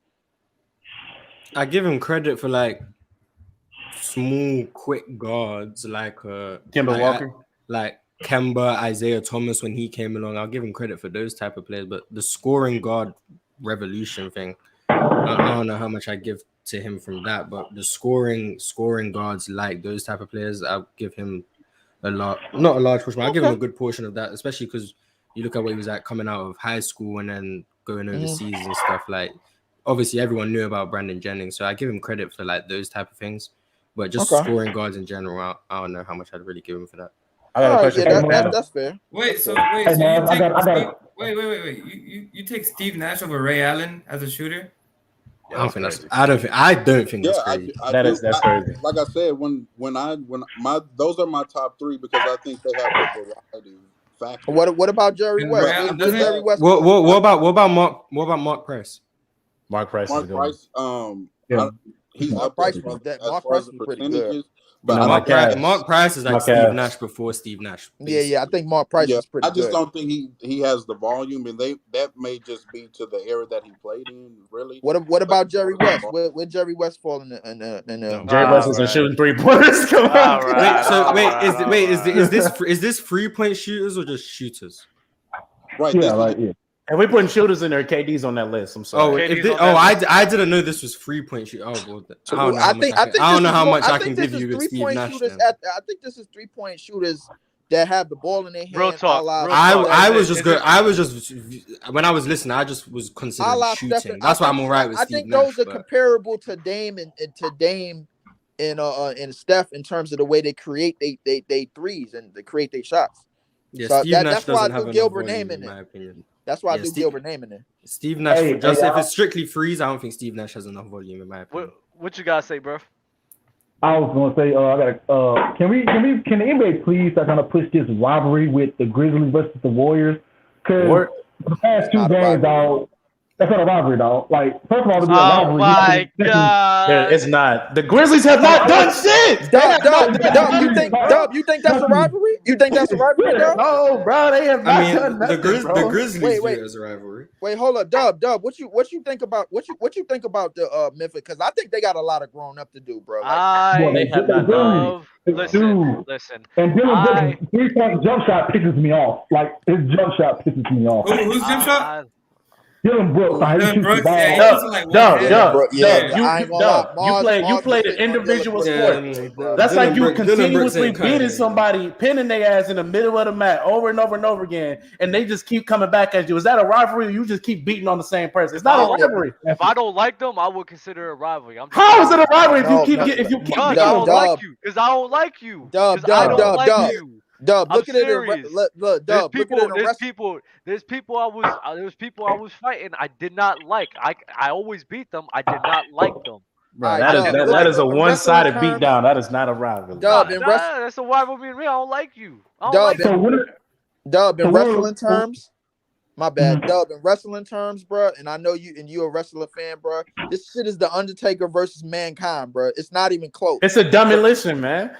That's what it is, bro. Like, I think you guys are severely underrating. Like the Grizzlies is. Memphis, they got a lot of growing up to do, bro. Listen, Memphis, the Grizzlies. They haven't won anything to talk about is dump. Like, I don't mind that fault, but you haven't won anything. Like, nothing.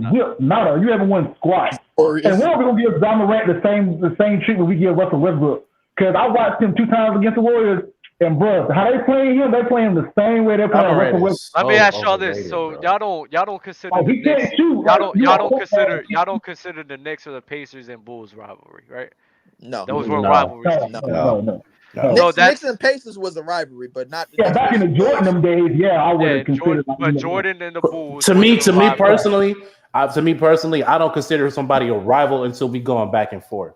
You know what I'm saying? Because you're not even on my level. I'm not even going to entertain the fact. You know what I'm saying? Like, this might be a question that no one really has an. So in the 60s, were Boston and LA not rivals? I mean, I feel like they were the two best teams. No, they wasn't. Not in the 60s. No. No. But the 18s, 80s, you can say the Lakers lost every time. Okay. Most people considered it a rivalry at the time. I consider it a rivalry in the 80s. Yeah, 80s. Yeah, the 80s. Because the 80s. I would say consider 80s. Because the 60s was a domination, bro. Come on. I'm not gonna lie. Like I don't know. I think if it's two teams don't like each other, it could be a rivalry. So back in high school, what was it? All right. So here, this will be more of a team sport. So back in high school, for years, for like the last 5 and 6 years, our rival was Steiner, and for the wrestling competition. No matter what, though, even though we were trashing them for every 5 years, we were always rivals with each other. We did not like each other, and we will always consider it a rivalry. Whenever we went there, it was a rivalry. Whenever we went there, we would go in there to beat some ass, and that's what it was. I didn't care if they beat us or not. we don't like you, y'all don't like us. It's my job to spank that ass, and that's how it is. Like it's a rivalry to me. I mean, yeah, that's cool. But what made it a rivalry, bro, is the fact that y'all kept stomping on them every single time. Or we live on. We were on the same. Number one, That was in the same conference. We were on the same road. The road was very long. It was Clockner Road, and there's always been beef between Nottingham and Steiner, mainly because Steiner is like a fake preppy school, and we don't. I ain't like that. Nobody really liked that. So, you know, I mean, it was just a rivalry.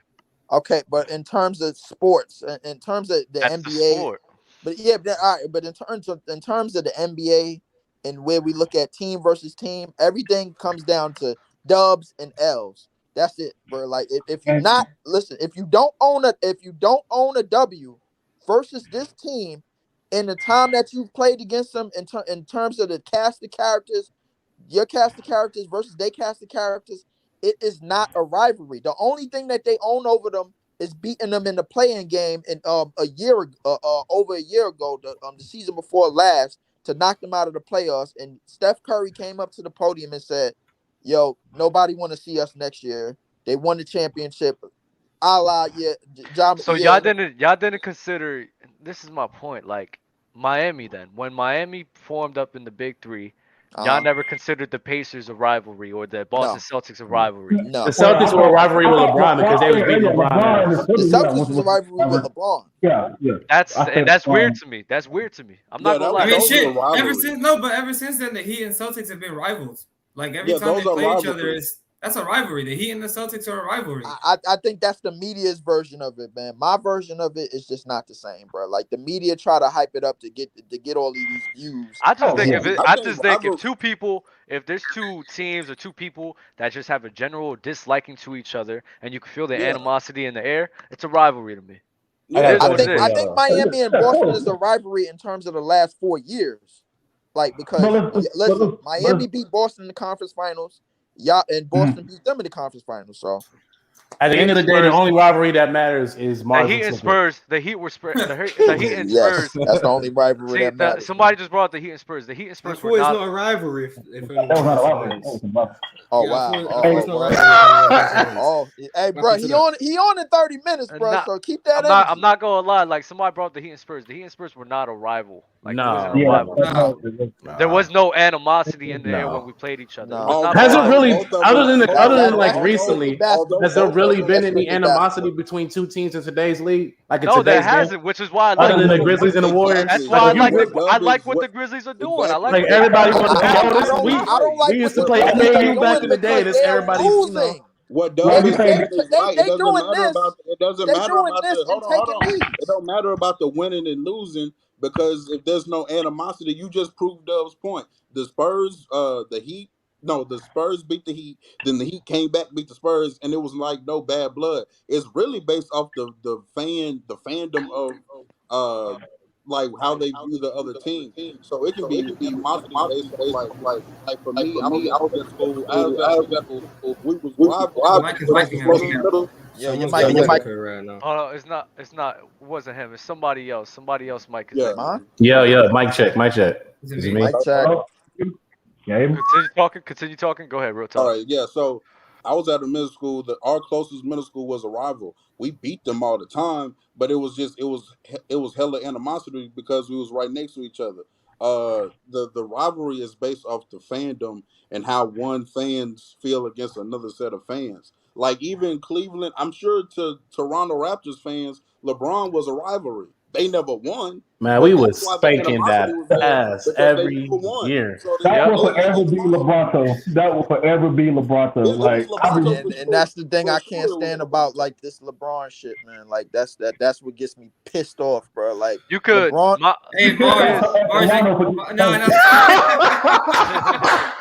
Hey, no, I got a question. I got a question off the record. Go ahead. What's the question? All right. What did you think? Y'all gonna talk about him for a week straight. What do you think is more of a buzz? Would you say Andrew Wiggins pre Warriors or Ben Simmons? My bad, Mark. Ben Simmons. Because Andrew Wiggins was able to turn it around, and Ben Simmons hasn't. I mean, I'm taking the whole Warriors out of the situation. Just Andrew Wiggins from Minnesota. Wasn't Draymond Green doing the same? Not Draymond Wiggins Green, from Minnesota and Ben Simmons right now. No.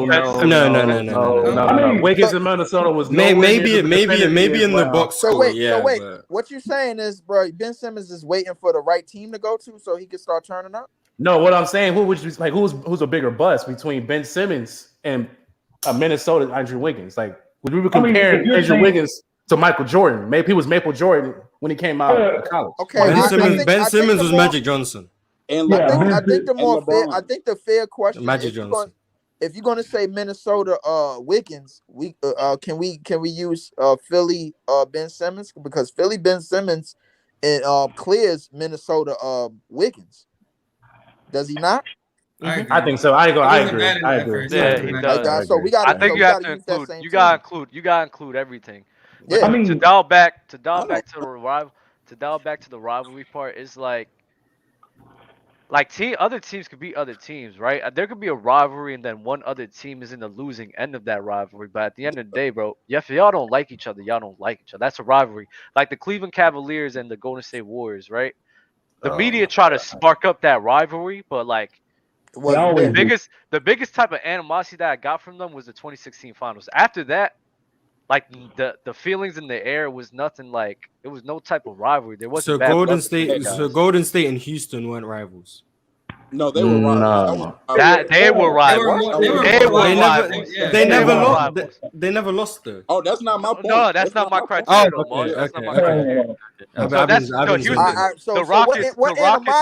The Rockets were the losing end of that rivalry, but there was definitely some bad blood between. All right, let me rephrase my take. What was the bad blood? I mean, Chris Paul was talking shit with them the whole time. James Harden. They clearly was not messing with each So other. I remember Chris Paul talking shit. I think Clint Capella was like, yeah, we want to see them in the playoffs, all of that. Then Draymond Green said, okay, well, let's get it. And then the conference finals happened, and then they lost. And then there was a lot of talk going on. Chris Paul did say run that back, and then Trevor Ariza was like, hell no, I'm gonna take this for Chris Paul and Steph Curry do not like each other. They don't. I hate Chris Paul so much. Maybe Chris Paul don't like Steph. Okay. That could be. I don't feel like Steph is probably one of the most. Okay. Maybe you said that. Maybe Chris Paul don't like Steph, but it's a lot of motherfuckers. It's a lot of motherfuckers in the league. Let me read this super chat real quick. What made Memphis and Golden State a rivalry was the game Memphis beat Golden State in the play. They did beat them in the play-in. That's right. So they beat them in the playoffs. Real talk. I guess it's a rivalry. That's a rivalry. It's a rivalry. Okay. All right, Dub. What have they done since that game, though? Now listen. All you they are still getting their ass whooped. All you required was one. They beat them in the play-in. They beat them. They rivalry. They sent them up out of here. And Memphis probably Wait, Leaf, you don't think they had a good playoff series last year, bro? If Ja didn't get hurt, we might have beat them. Bruh. Yeah, you don't think that playoff series against Memphis and Golden State? You don't think that was good? Everybody in here watched Jordan Poole grab Ja Morant's knee, bro. No, it was not, bro. It was mid. Everybody knew what was gonna happen once the Suns got eliminated and once the Bucks got eliminated, bro. The NBA already had it planned, bro. This is why I say what I say about my big take. This is why I say about this. Leave what it sounds like. You need to go play the damn lotto. Go play the Mega Million, man. Because you predicting the future. That's what you're saying. I am predicting the future, and when it happened, bro, like just show up and say, yo, don't even show up and say Leaf was right. Just show up and be like, hey, Leaf. Wait, Leaf. 1 second, please. Wait, Leaf. No, because Ticket versus the World is gonna start up in about 20 minutes, so we gotta end the show now. But appreciate everybody up here. That's why for the last group, we just let you guys all up here at once. Appreciate y'all for being in here. Oh, you've been watching. I see you. Hold up, wait, this way. Yeah. Y'all be never salute your left hand. Mars, put your hand up, Mars. Yeah. Y'all be easy. One more thing I want to say, man, before I get up out of here, man. Anybody in the chat?